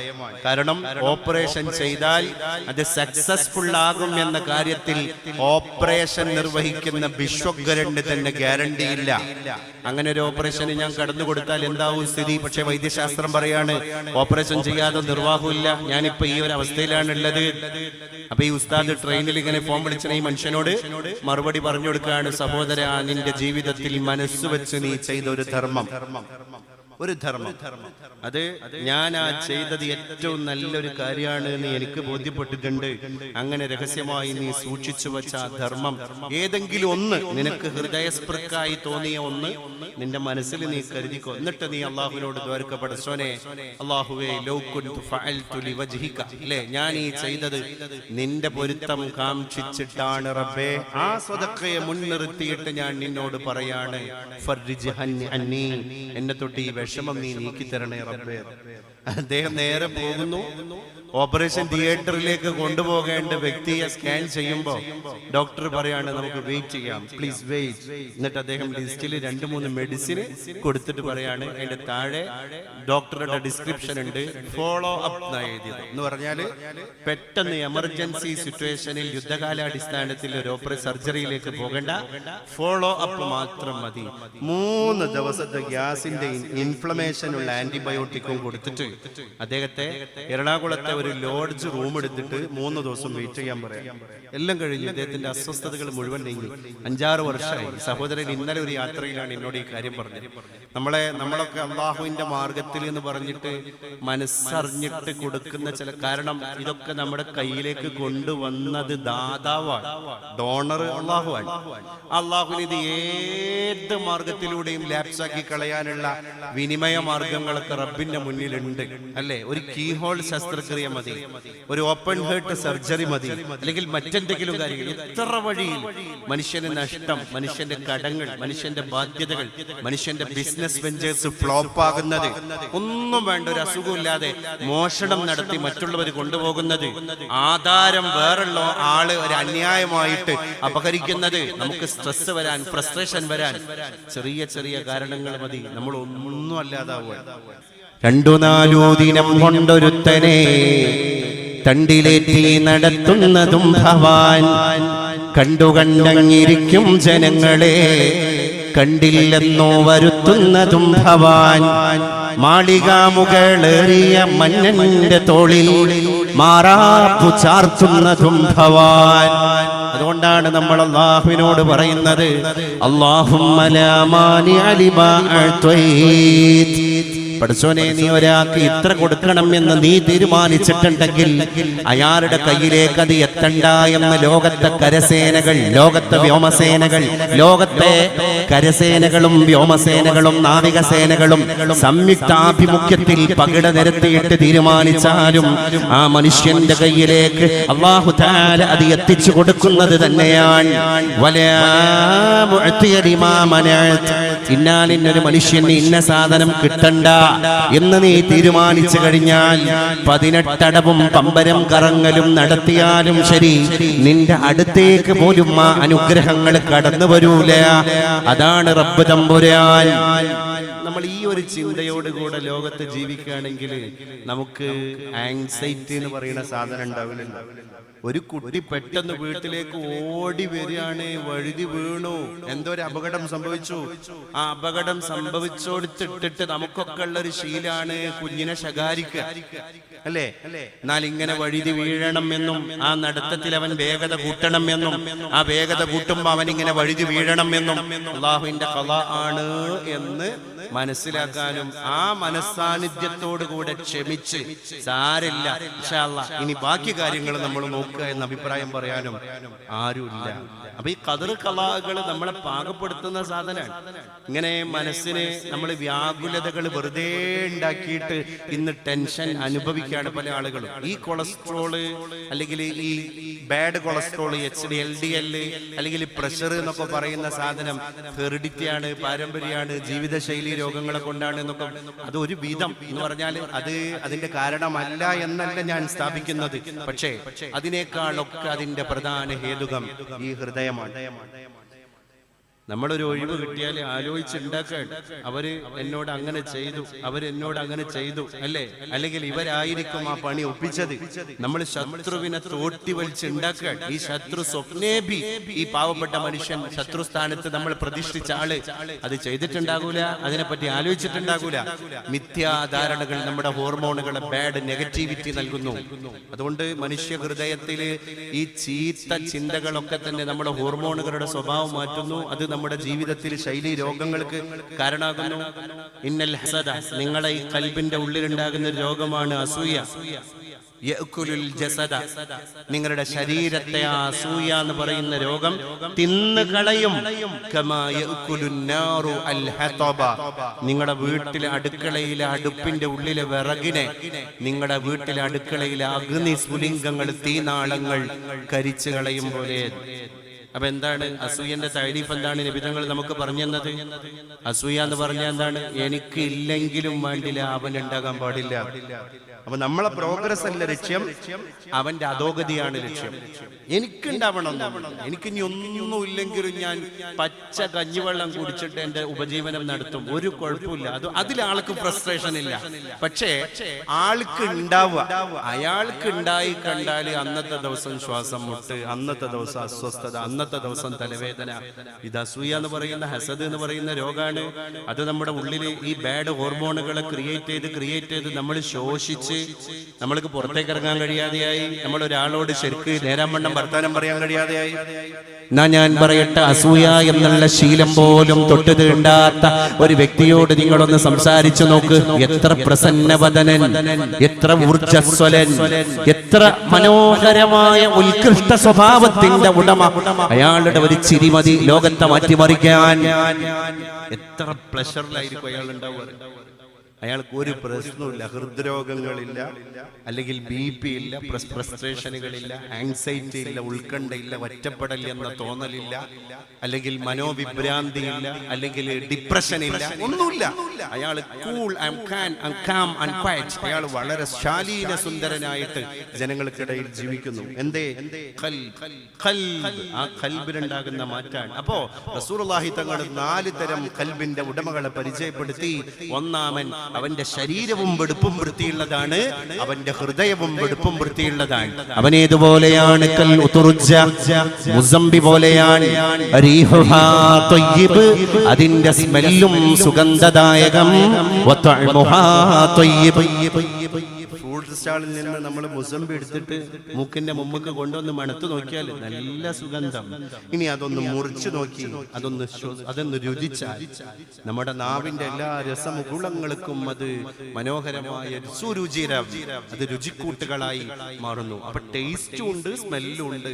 ഇതാണ് അകവും പുറവും നന്നായ, കൽബും പുറവും നന്നായ മുഅ്മിനിന്റെ ഉപമ. രണ്ടാമത്തെ ആളാരാണ്? പുറം ഭംഗിയൊന്നുമില്ല, മ്ലേച്ഛമാണ്, വെടുപ്പും വൃത്തിയില്ല, വേണ്ട രീതിയിൽ ഡ്രസ് കോഡൊന്നും ശ്രദ്ധിക്കാറില്ല, പക്ഷേ അകം വളരെ സംശുദ്ധമാണ്. അകം വളരെ സംശുദ്ധമാണ്.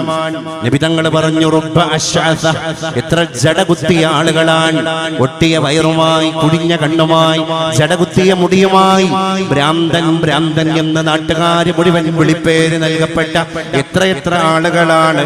മദ്ഫൂഉം ബിൽ ബാബ്, ഓരോ വീട്ടുകളിൽ നിന്നും ബഹിഷ്കരിക്കപ്പെടുന്നവർ, ഓരോ കടത്തിണകളിൽ നിന്നും അട്ടിയോടിക്കപ്പെടുന്നവർ. ലൗ അഖ്സമ അലല്ലാഹി ലഅബറ, അങ്ങനെയുള്ള ചില ആളുകൾ അല്ലാഹുവിന്റെ മുമ്പിലേക്ക് ഇങ്ങനെ ഒന്ന് കൈ ഉയർത്തി കഴിഞ്ഞാൽ അപ്പൊ തന്നെ അല്ലാഹു അവർക്ക് ഉത്തരം കൊടുക്കുകയാണ്. ആ നാട്ടിലെ വരൾച്ച നീക്കിയത് അവരാണ്, ആ നാട്ടിൽ മഴ കൊടുത്തത് അവരാണ്, ആ നാട്ടിൽ രോഗം വരണ്ട എന്ന് തീരുമാനിച്ചത് അവരാണ് എന്ന് പറഞ്ഞാൽ അവരുടെ ദുആയിലൂടെ അല്ലാഹുവാണ് നടത്തിയത്. എന്നാൽ കാഴ്ചയിൽ അവർ ഭ്രാന്തനാണ്, കാഴ്ചയിൽ അവർ മ്ലേച്ഛ രൂപത്തിലുള്ള ആളുകളാണ്. അങ്ങനെ ഒരുപാട് ആളുകളുണ്ട്. മലയാളത്തിലെ ഒരു പ്രയോഗമുണ്ട്, ചെളിക്കുളത്തിലെ ചെന്താമര. ചെന്താമരയാണ്, നല്ല കമലമാണ്, നല്ല ജലജമാണ്, പക്ഷേ അത് ചെളിക്കുളത്തിലാണ്. നമ്മൾ പറയാറുണ്ട്, ചേറിലെ മുത്ത് രത്നം പോലെ, ചേറിൽ പൂണ്ട, ചെളിയിൽ പൂണ്ടുപോയ രത്നം പോലെ. ഇക്ക് മോത്തി ഹേ ലേക്കിൻ വോ മിട്ടി കെ അന്തർ ഹേ. ഇക്ക് മോത്തി ഹേ, അത് മുത്താണ്, അത് രത്നമാണ്, അത് വജ്രമാണ്, അത് വൈഢൂര്യമാണ്, പക്ഷെ അത് ചെളിയിലാണ്, അത് ചെളിയിലാണ്. അങ്ങനെയുള്ള ആൾക്കാരുണ്ട്. ഉവൈസുൽ ഖർനി റളിയല്ലാഹു അൻഹുവിനെ പറ്റി അല്ലാഹുവിന്റെ റസൂൽ ഉമർ റളിയല്ലാഹു അൻഹുവിനോട് പറഞ്ഞിട്ടുണ്ടല്ലേ, യാ ഉമർ, ഞാൻ പോകും, പിൽക്കാലത്ത് നിങ്ങളൊക്കെ ഇസ്ലാമിന്റെ നേതാക്കന്മാരായിട്ട് വരും. ഉമറേ, ഖറൻ എന്ന് പറയുന്ന റിമോട്ട് ഏരിയയിലുള്ള കുഗ്രാമത്തിലേക്ക് നിനക്ക് വല്ലപ്പോഴൊക്കെ പോകാൻ സൗഭാഗ്യസിദ്ധി ഉണ്ടായാൽ, ഖറൻ എന്ന് പറയുന്ന നാട്ടില് ഉവൈസ് എന്ന് പറയുന്ന ഒരാളുണ്ട്. ഞാനും ഉവൈസും സ്വപ്നത്തിലൂടെ ഒരുപാട് കാര്യങ്ങൾ സംസാരിച്ച ആൾക്കാരാണ്. ആ നാട്ടിലുള്ള ഉവൈസിനെ കണ്ടാൽ ഉവൈസിന്റെ കൈ പിടിക്കാൻ മറക്കണ്ട ഉമറേ, ഉവൈസിനോട് ദുആ കൊണ്ട് വസിയത്ത് ചെയ്യാൻ പറയാൻ മറന്നു പോകണ്ട ഉമറേ. ഒരുപാട് കാലം കഴിഞ്ഞു ഇത് പറഞ്ഞു പോയി നബിതങ്ങള് ലോകത്ത് നിന്ന് വിട പറഞ്ഞു പോയി. മാസങ്ങളും വർഷങ്ങളും പിന്നിട്ടു. ഹസ്രത്ത് ഉമറുൽ ഫാറൂഖ് ഇബ്നുൽ ഖത്താബ് റളിയല്ലാഹു അൻഹു പിൽക്കാലത്ത് ഖറൻ എന്ന് പറയുന്ന പ്രദേശത്തിലൂടെ ഒട്ടകക്കട്ടിലിൽ യാത്ര ചെയ്യുകയാണ്. ഏതാണ് ഈ സ്ഥലം എന്ന് ചോദിച്ചു ആൾക്കാരോട്. ഇത് ഖറൻ എന്ന പ്രദേശമാണ്. ഉമർ തങ്ങൾക്ക് റസൂലുള്ളാഹി തങ്ങൾ പറഞ്ഞ ആ കാര്യം ബോധമണ്ഡലങ്ങളിലേക്ക് തേട്ടി വന്നു. ഉമറുൽ ഫാറൂഖ് റളിയല്ലാഹു അൻഹു ഉടനെ തന്നെ ഒട്ടകക്കട്ടിലിൽ നിന്ന് താഴേക്ക് ചാടി അങ്ങോട്ട് ഇറങ്ങി. എന്നിട്ട് അടുത്ത പള്ളിയിൽ കയറിയപ്പോ ഉവൈസിനെ അന്വേഷിച്ചു. ഉവൈസുൽ ഖർണി അന്വേഷിച്ചു. ആളുകൾ കാണിച്ചു കൊടുത്തു. ആ നാട്ടുകാർ ഒരു വിലയും കൊടുക്കാത്ത, കുടുംബക്കാരിൽപ്പെട്ടവര് പോലും ഒരു പരിഗണനയും കൊടുക്കാത്ത ഒരു മുഷിഞ്ഞ വസ്ത്രധാരി. പക്ഷെ ഉമർ റളിയല്ലാഹു അൻഹു ആളിതാണെന്ന് ബോധ്യപ്പെട്ടപ്പോ നബി തങ്ങൾ കുറച്ച് അടയാളൊക്കെ പറഞ്ഞു കൊടുത്തിരുന്നു. ആ അടയാളൊക്കെ ഉമർ തങ്ങൾക്ക് ബോധിച്ചപ്പോ ഉമർ റളിയല്ലാഹു അൻഹു നേരെ വീണു അദ്ദേഹത്തിന്റെ ശരീരത്തിലേക്ക് പരിരംഭണം ചെയ്തു, ആശ്ലേഷിച്ചു, കൈ പിടിച്ച് മുത്തി. അപ്പൊ ലോകം മുഴുവൻ ശ്രദ്ധിക്കാൻ, ആരാണ് റബ്ബേ, ആരാണ്? എന്നിട്ട് ഖലീഫ പറയാൻ, യാ ഉവൈസ് ഊസിക യാ ഉവൈസ് ബിത്വാ. ഇതെന്റെ വാക്കല്ല, അതിന്റെ പരിശുദ്ധ നബിയുടെ നിർദ്ദേശമാണ്. അങ്ങനെ ചെളിക്കുളത്തിലെ ചെന്താമരകൾ ഒരുപാട് ഉണ്ടാകുന്നതാണ്. ആ മനുഷ്യന്റെ ഹൃദയവും വളരെ ശുദ്ധമാണ്. അങ്ങനെയും ചില ആൾക്കാരൊക്കെ ഉണ്ടാകും. മൂന്നാമത്തെ കൽബിന്റെ ഉടമകളെ അള്ളാഹുവിന്റെ ഹബീബ് പറഞ്ഞത് ഉള്ളും പുറവും മലിനമായവ. അകവും മ്ലേച്ഛം, പുറവും മ്ലേച്ഛം. അകത്ത് കത്തി, പുറത്ത് പത്തി. നാലാമത്തെ വിഭാഗം ഉള്ളും അകം മലിനം, പുറം മിനുക്കി. അകം മലിനം, പുറം വളരെ സംശുദ്ധം. ഇങ്ങനെ ഇസ്ലാം വളരെ കൃത്യമായിട്ട് അനലൈസ് ചെയ്തിട്ട് നമ്മുടെ കൽബ് ഏത് പൊസിഷനിലാണ് എന്ന് തീരുമാനിക്കാനുള്ള സ്വാതന്ത്ര്യം നമ്മളെ കയ്യിൽ തന്നിട്ടുണ്ട്. അപ്പൊ ഇതിലൊക്കെ ഉള്ള ഏറ്റവും വലിയ, നമ്മളെ ഔന്നത്യത്തിലേക്ക് കൊണ്ടുപോകുന്ന ഏറ്റവും വലിയ വജ്രായുധം അത് വിനയമാണ്. വിനയം. മലയാളത്തിൽ ഒരു ചൊല്ലുണ്ട്, താഴ്മതാൻ അഭ്യുന്നതി. നമിക്കിലുയരാം, നടുകിൽ തിന്നാം, നൽകുകിൽ നേടിയിടാം. നമുക്കു നാമേ പണിവതു നാഗം, നരകവും അതുപോലെ. പഴയൊരു കവിതയാണ്. നമിക്കിലുയരാം. നമിക്കുക എന്ന് പറഞ്ഞാൽ നമിക്കുക. നമിക്കുക എന്ന് പറഞ്ഞാൽ തന്നെ ഉള്ള അവസ്ഥയിൽ നിന്ന് ഒന്ന് ആള് വളഞ്ഞ് അന്ന് താണ് കൂണ നിൽക്കണതിനാണ് നമ്രം. വളഞ്ഞത്. ONV ഗ്രൂപ്പിന്റെ പണ്ടത്തെ കവിതയിലുണ്ടല്ലോ, നമ്ര ശീർഷരായി മുന്നിൽ നിൽപ്പു കമ്പ്ര നക്ഷത്ര കന്യകൾ. കമ്പ്രം കാമിച്ചത്, സ്നേഹിച്ചത്. നമ്രം നമിച്ചത് അഥവാ കുമ്പിട്ടത്. നമ്മൾ നമ്ര ശിരസ്കരാണ്. ആരുടെ മുമ്പിൽ? അല്ലാഹുവാകുന്ന തമ്പുരാന്റെ മുമ്പിൽ. നമ്മുടെ ശരീഅത്തിൽ അല്ലാഹു അല്ലാത്ത ഒരാൾക്ക് സുജൂദ് ചെയ്യാൻ അവകാശമില്ല. ഇസ്ലാമിന്റെ ശരീഅത്തിൽ അല്ലാഹുവാകുന്ന ഒരാൾക്ക് മാത്രമേ സുജൂദ് ചെയ്യാൻ പറ്റുള്ളൂ.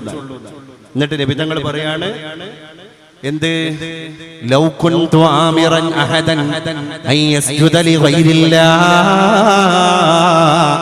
അല്ലാഹു അല്ലാത്ത ഒരാളുടെ മുമ്പിൽ ഒരാൾ മറ്റൊരാൾക്ക് സുജൂദ് ചെയ്യണം എന്ന് ഒരാളോട് കൽപ്പിക്കാൻ എന്റെ റബ്ബ് എനിക്കെങ്ങാനും സമ്മതം തന്നിരുന്നു എങ്കിൽ മുഹമ്മദ് ചെയ്യുന്ന പണി എന്തായിരുന്നു എന്ന് നബി തങ്ങൾ പറയുകയാണ്.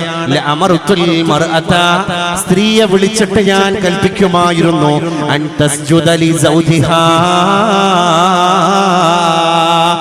നിന്റെ ജീവിതത്തിലേക്ക് നിന്നെ കൂട്ടിക്കൊണ്ടുവന്ന നിന്റെ ഭർത്താവിന്റെ മുമ്പിൽ സുജൂദ് ചെയ്യേ എന്ന് ഞാൻ പെണ്ണിനോട് കൽപ്പിക്കുമായിരുന്നു എന്ന് അല്ലാഹുവിന്റെ റസൂൽ മുഹമ്മദ് മുസ്തഫ സല്ലല്ലാഹു അലൈഹി വസല്ലം. അപ്പോൾ ഇസ്ലാമിന്റെ ശരീഅത്തിൽ അല്ലാഹു അല്ലാത്ത ഒരാൾക്ക് സുജൂദ് ചെയ്യാൻ there is no option. അങ്ങനെ ഒരു ഓപ്ഷനേ ഇല്ല. പക്ഷേ നമ്മൾ കുമ്പിടാൻ, ഈ കുമ്പിടൽ തന്നെ നമുക്ക് നൽകുന്നത് അഭ്യുന്നതിയാണ്.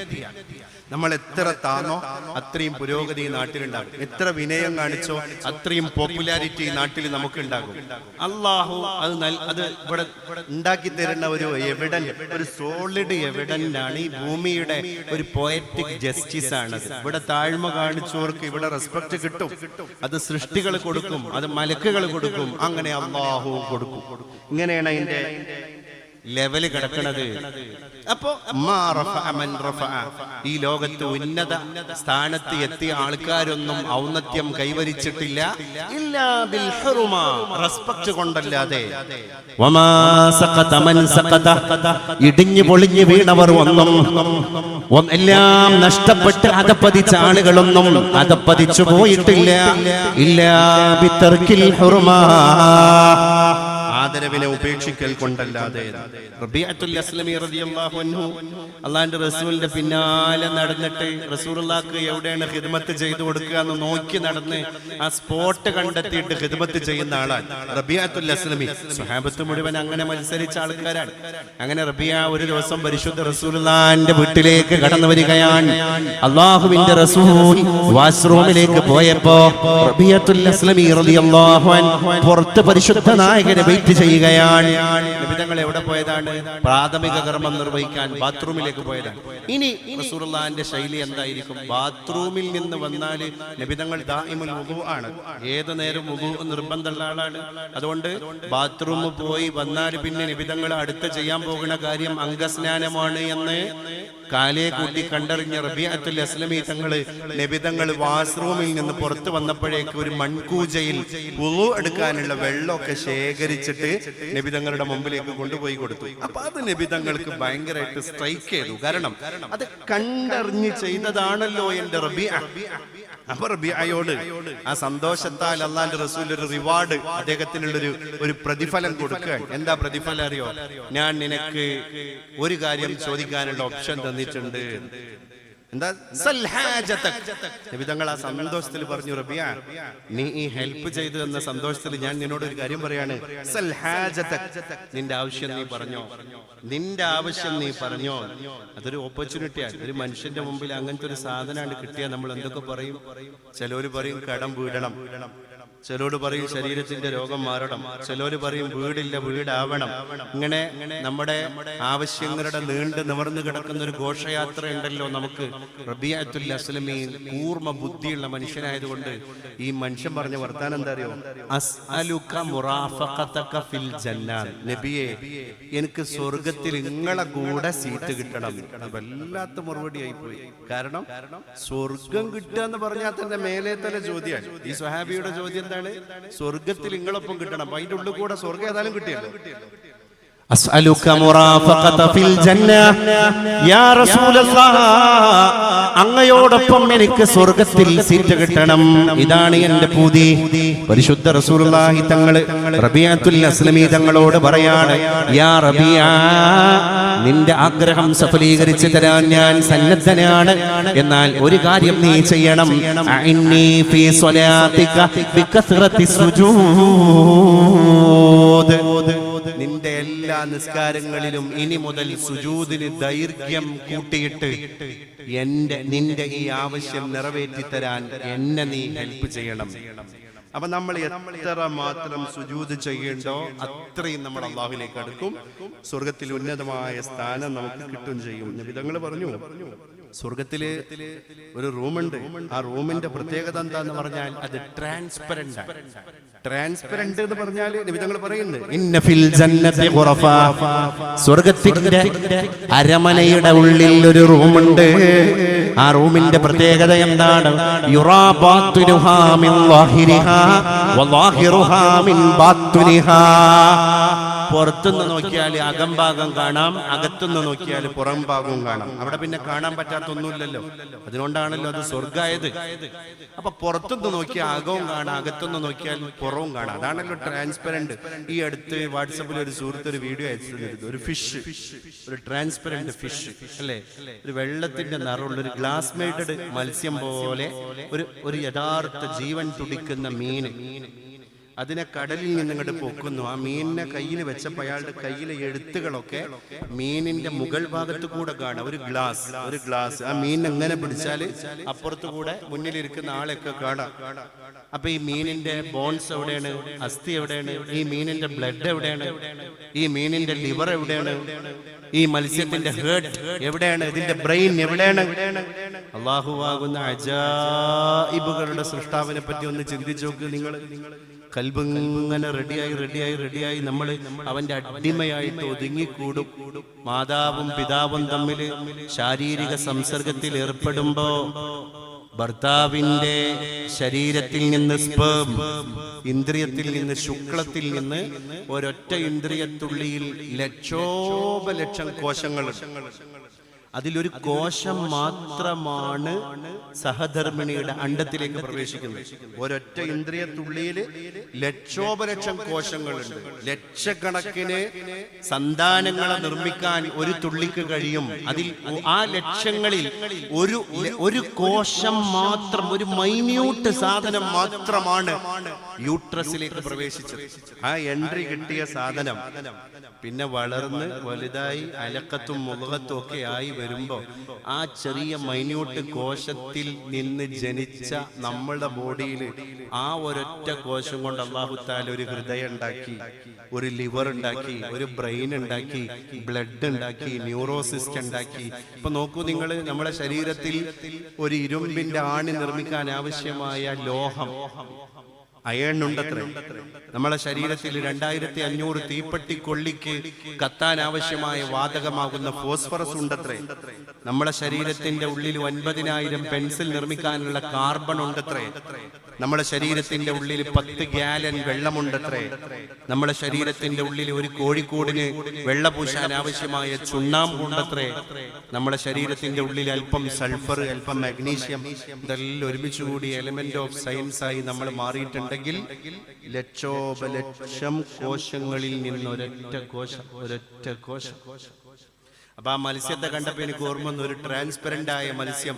ഇപ്പുറത്തു കൂടെ നോക്കിയാൽ അപ്പുറം കാണുന്നു ആ മത്സ്യത്തിനുണ്ടല്ലോ രക്തം, അതിനുണ്ടല്ലോ ഞെണു, അതിനുണ്ടല്ലോ അസ്ഥി, അതിനുണ്ടല്ലോ ജീവൻ. അല്ലാഹുവേ, റബ്ബനാ മാ ഖലഖത ഹാദാ ബാത്തില, നീ ഇതൊന്നും വെറുതെ പഠിച്ചതല്ല തമ്പുരാനെ.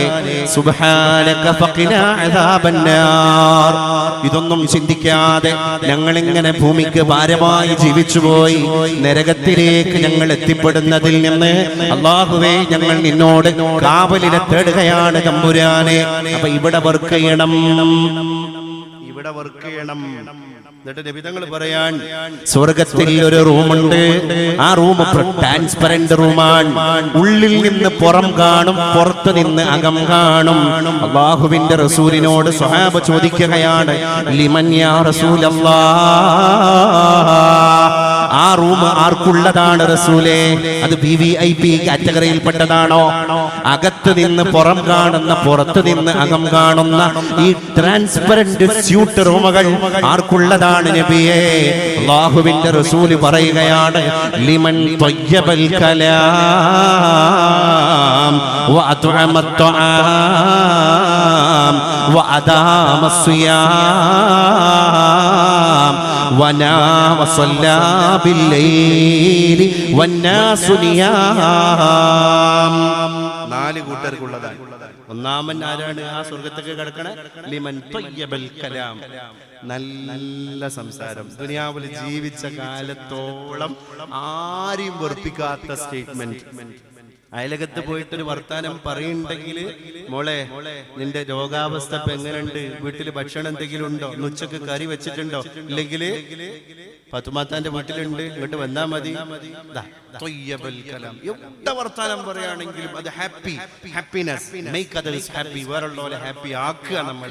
അല്ലെങ്കിൽ ഒരാൾ നമ്മളെ ഓർത്തുകൊണ്ടാണ് സങ്കടം പറയുമ്പോ സാരല്ല, അതൊക്കെ എല്ലാവർക്കും ഉണ്ടാകും, ഒക്കെ ശരിയാവും. ഇങ്ങനെ നല്ല വർത്തമാനം പറയുക. പാവപ്പെട്ടവർക്ക് ഭക്ഷണം കൊടുക്കുന്ന ശീലമുള്ളവരാണ്. ഓരോന്നും മണിക്കൂറുകളോളം വിശദീകരിക്കേണ്ട കാര്യങ്ങളാണ്, ഞാൻ ഓടിച്ചു പോകാൻ. അദാമസ്യാമ എന്ന് പറഞ്ഞാൽ ഫർളായ നോമ്പല്ല നബിതങ്ങൾ ഈ പറഞ്ഞത്. സുന്നത്ത് നോമ്പുകളെയൊക്കെ കണിശമായി എടുക്കുന്ന ആൾക്കാർ, മുഹറം 10ന്റെ നോമ്പുണ്ടല്ലോ, അർഫന്റെ നോമ്പുണ്ടല്ലോ, അങ്ങനെയൊക്കെ പറഞ്ഞിട്ട് സുന്നത്ത് നോമ്പുകളെ കണ്ടെത്തി പിടിച്ചിട്ട് അതിനെ നോൽക്കുന്ന ആൾക്കാർ. ഭൂരിപക്ഷം ജനങ്ങളും രാത്രി ഉറങ്ങിക്കിടക്കുമ്പോ എണീറ്റ് നിന്നിട്ട് റബ്ബിന്റെ പ്രീതിക്ക് വേണ്ടി തഹജ്ജുദ് നിസ്കരിക്കുന്ന, ഖിയാമുൽ ലൈൽ നിസ്കരിക്കുന്ന ആൾക്കാരാണ്. ഇവരാണ് ഈ ട്രാൻസ്പെറന്റ് സ്യൂട്ട് റൂമുകളിൽ ഉണ്ടാവുക. അള്ളാഹു തൗഫീഖ് നൽകി അനുഗ്രഹിക്കുമാറാകട്ടെ. അള്ളാഹു നമ്മളെയൊക്കെ അത്തരക്കാരിൽ ഉൾപ്പെടുത്തി അനുഗ്രഹിക്കുമാറാകട്ടെ. നമ്മളൊന്നും അല്ലല്ലോ. ഹസനുൽ ബസരി തങ്ങൾ പറഞ്ഞു, അന്നത്തെ രാജ്യം ഭരിച്ച രാജാവ് പല്ലക്കിലേറി മഞ്ചലിലേറിയിട്ട് ഇങ്ങനെ പോകുമ്പോ എല്ലാരും എണീറ്റുന്നു. അങ്ങാടി കൂടെ രാജാവിനെ തന്റെ ഭൃത്യന്മാര് കൊണ്ടുപോവാൻ. ഹസനുൽ ബസരി മാത്രം എണീറ്റ് നിന്നില്ല. ഹസനുൽ ബസരി പീഡിയക്കൊലയിൽ ഇരുന്നു. ജനങ്ങൾ മുഴുവൻ എണീറ്റുന്നു. അപ്പൊ രാജാവ് മണിമഞ്ചലിൽ നിന്നിട്ട് ഇങ്ങനെ നോക്കിയപ്പോ എല്ലാവരും ഭക്ത്യാദര പുരസരം കൈകൂപ്പി എണീറ്റ് നിന്നിട്ടുണ്ട്. എന്താ, ഇവൻ എന്നെ കണ്ടിട്ടില്ലേ? ഇവൻ എന്നെ നെഗ്ലക്ട് ചെയ്യാണല്ലോ, ആളെന്നെ ഇൻസൾട്ട് ചെയ്യാണല്ലോ, ആളെന്നെ ഇഗ്നോർ ചെയ്യാണല്ലോ. അപ്പൊ രാജാവ് ഇറങ്ങി, മണിമഞ്ചലിൽ നിന്ന് താഴേക്ക് ഇറങ്ങി ഹസനുൽ ബസരിയെ ക്വസ്റ്റ്യൻ ചെയ്യാൻ വന്നു. അല്ല, ഈ കണ്ടു കാണപ്പെട്ട ആൾക്കാർ മുഴുവൻ രാജാവായ എന്നെ കണ്ടപ്പോ എണീറ്റ് നിന്ന് ആദരം പ്രകടിപ്പിച്ചത് നീ കണ്ടില്ലേ? ഞാൻ ആരാണ് എന്ന് നിനക്കറിയൂലേ? ഓ സഹോദര, ഞാൻ ഈ നാട്ടിലെ രാജാവാണെന്ന വിവരം നിനക്കറിയൂലേ? അല്ലെങ്കിൽ നീ പറഞ്ഞുതാ ഞാൻ ആരാണ് എന്ന് പറഞ്ഞുതാ സഹോദര. ആരോടാ പറയുന്നത്? രാജാവിനെ പരിഗണിക്കാതെ കടത്തെണ്ണയിൽ തന്നെ ചമ്രം പടിഞ്ഞിരുന്ന ഹസനുൽ ബസരി തങ്ങളോട് രാജാവ് ധിക്കാരത്തോടു കൂടെ ചോദിക്കുകയാണ്. രാജാവിനോട് ഹസനുൽ ബസരി തങ്ങൾ പറഞ്ഞു, നിങ്ങളെ എനിക്ക് നന്നായിട്ട് അറിയാം. അപ്പൊ ഹസനുൽ ബസരിയോട് രാജാവ് ചോദിച്ചു,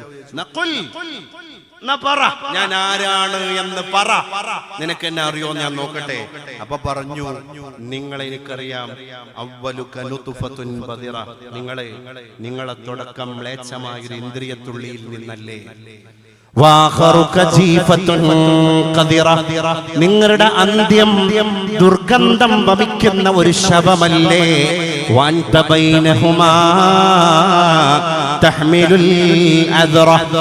ആ രണ്ട് അവസ്ഥകൾക്കും ഇടയിലുള്ള ഈ ദുനിയാവിൽ നിങ്ങളിങ്ങനെ മാലിന്യം ചുമന്ന് നടക്കുന്ന ഒരു പെട്ടിയല്ലേ? പൊട്ടാനീ മുണ്ടുള്ളി പിഞ്ചോരക്കട്ട. അത് പാടിപ്പോയ ഒരു മനുഷ്യരുണ്ട് ഈ മലയാളത്തിൽ, താഴ്വസ്ഥ. ആ വർത്താനാണ് പറഞ്ഞു മൊത്തോക്കി. ഞാൻ ആരാണ് എന്ന് നിനക്കറിയില്ലേ? എന്താ അവിടെ ഇരിക്കണെന്ന് ചോദിച്ചപ്പോ, നിങ്ങൾ ആരാണെന്ന് എനിക്കറിയാം. നിങ്ങളെ തുടക്കം ഒരു ഇന്ദ്രിയത്തുള്ളിയിൽ നിന്നല്ലേ? നിങ്ങളുടെ ഒടുക്കം ഒരു ദുർഗന്ധം വമിക്കുന്ന ശവമല്ലേ? ഈ രണ്ടവസ്ഥകൾക്കും ഇടയിൽ നിങ്ങൾ മാലിന്യം ചുമക്കുന്നൊരു പെട്ടിയല്ലേ? നമ്മളവസ്ഥ ആലോചിച്ചു. നമ്മളെ വയറിന്റെ ഉള്ളിൽ ഈ മാലിന്യം കെട്ടിക്കിടക്കുന്നത് കൊണ്ട് മാത്രല്ലേ നമ്മൾ എണീറ്റ് നടക്കുന്നത്.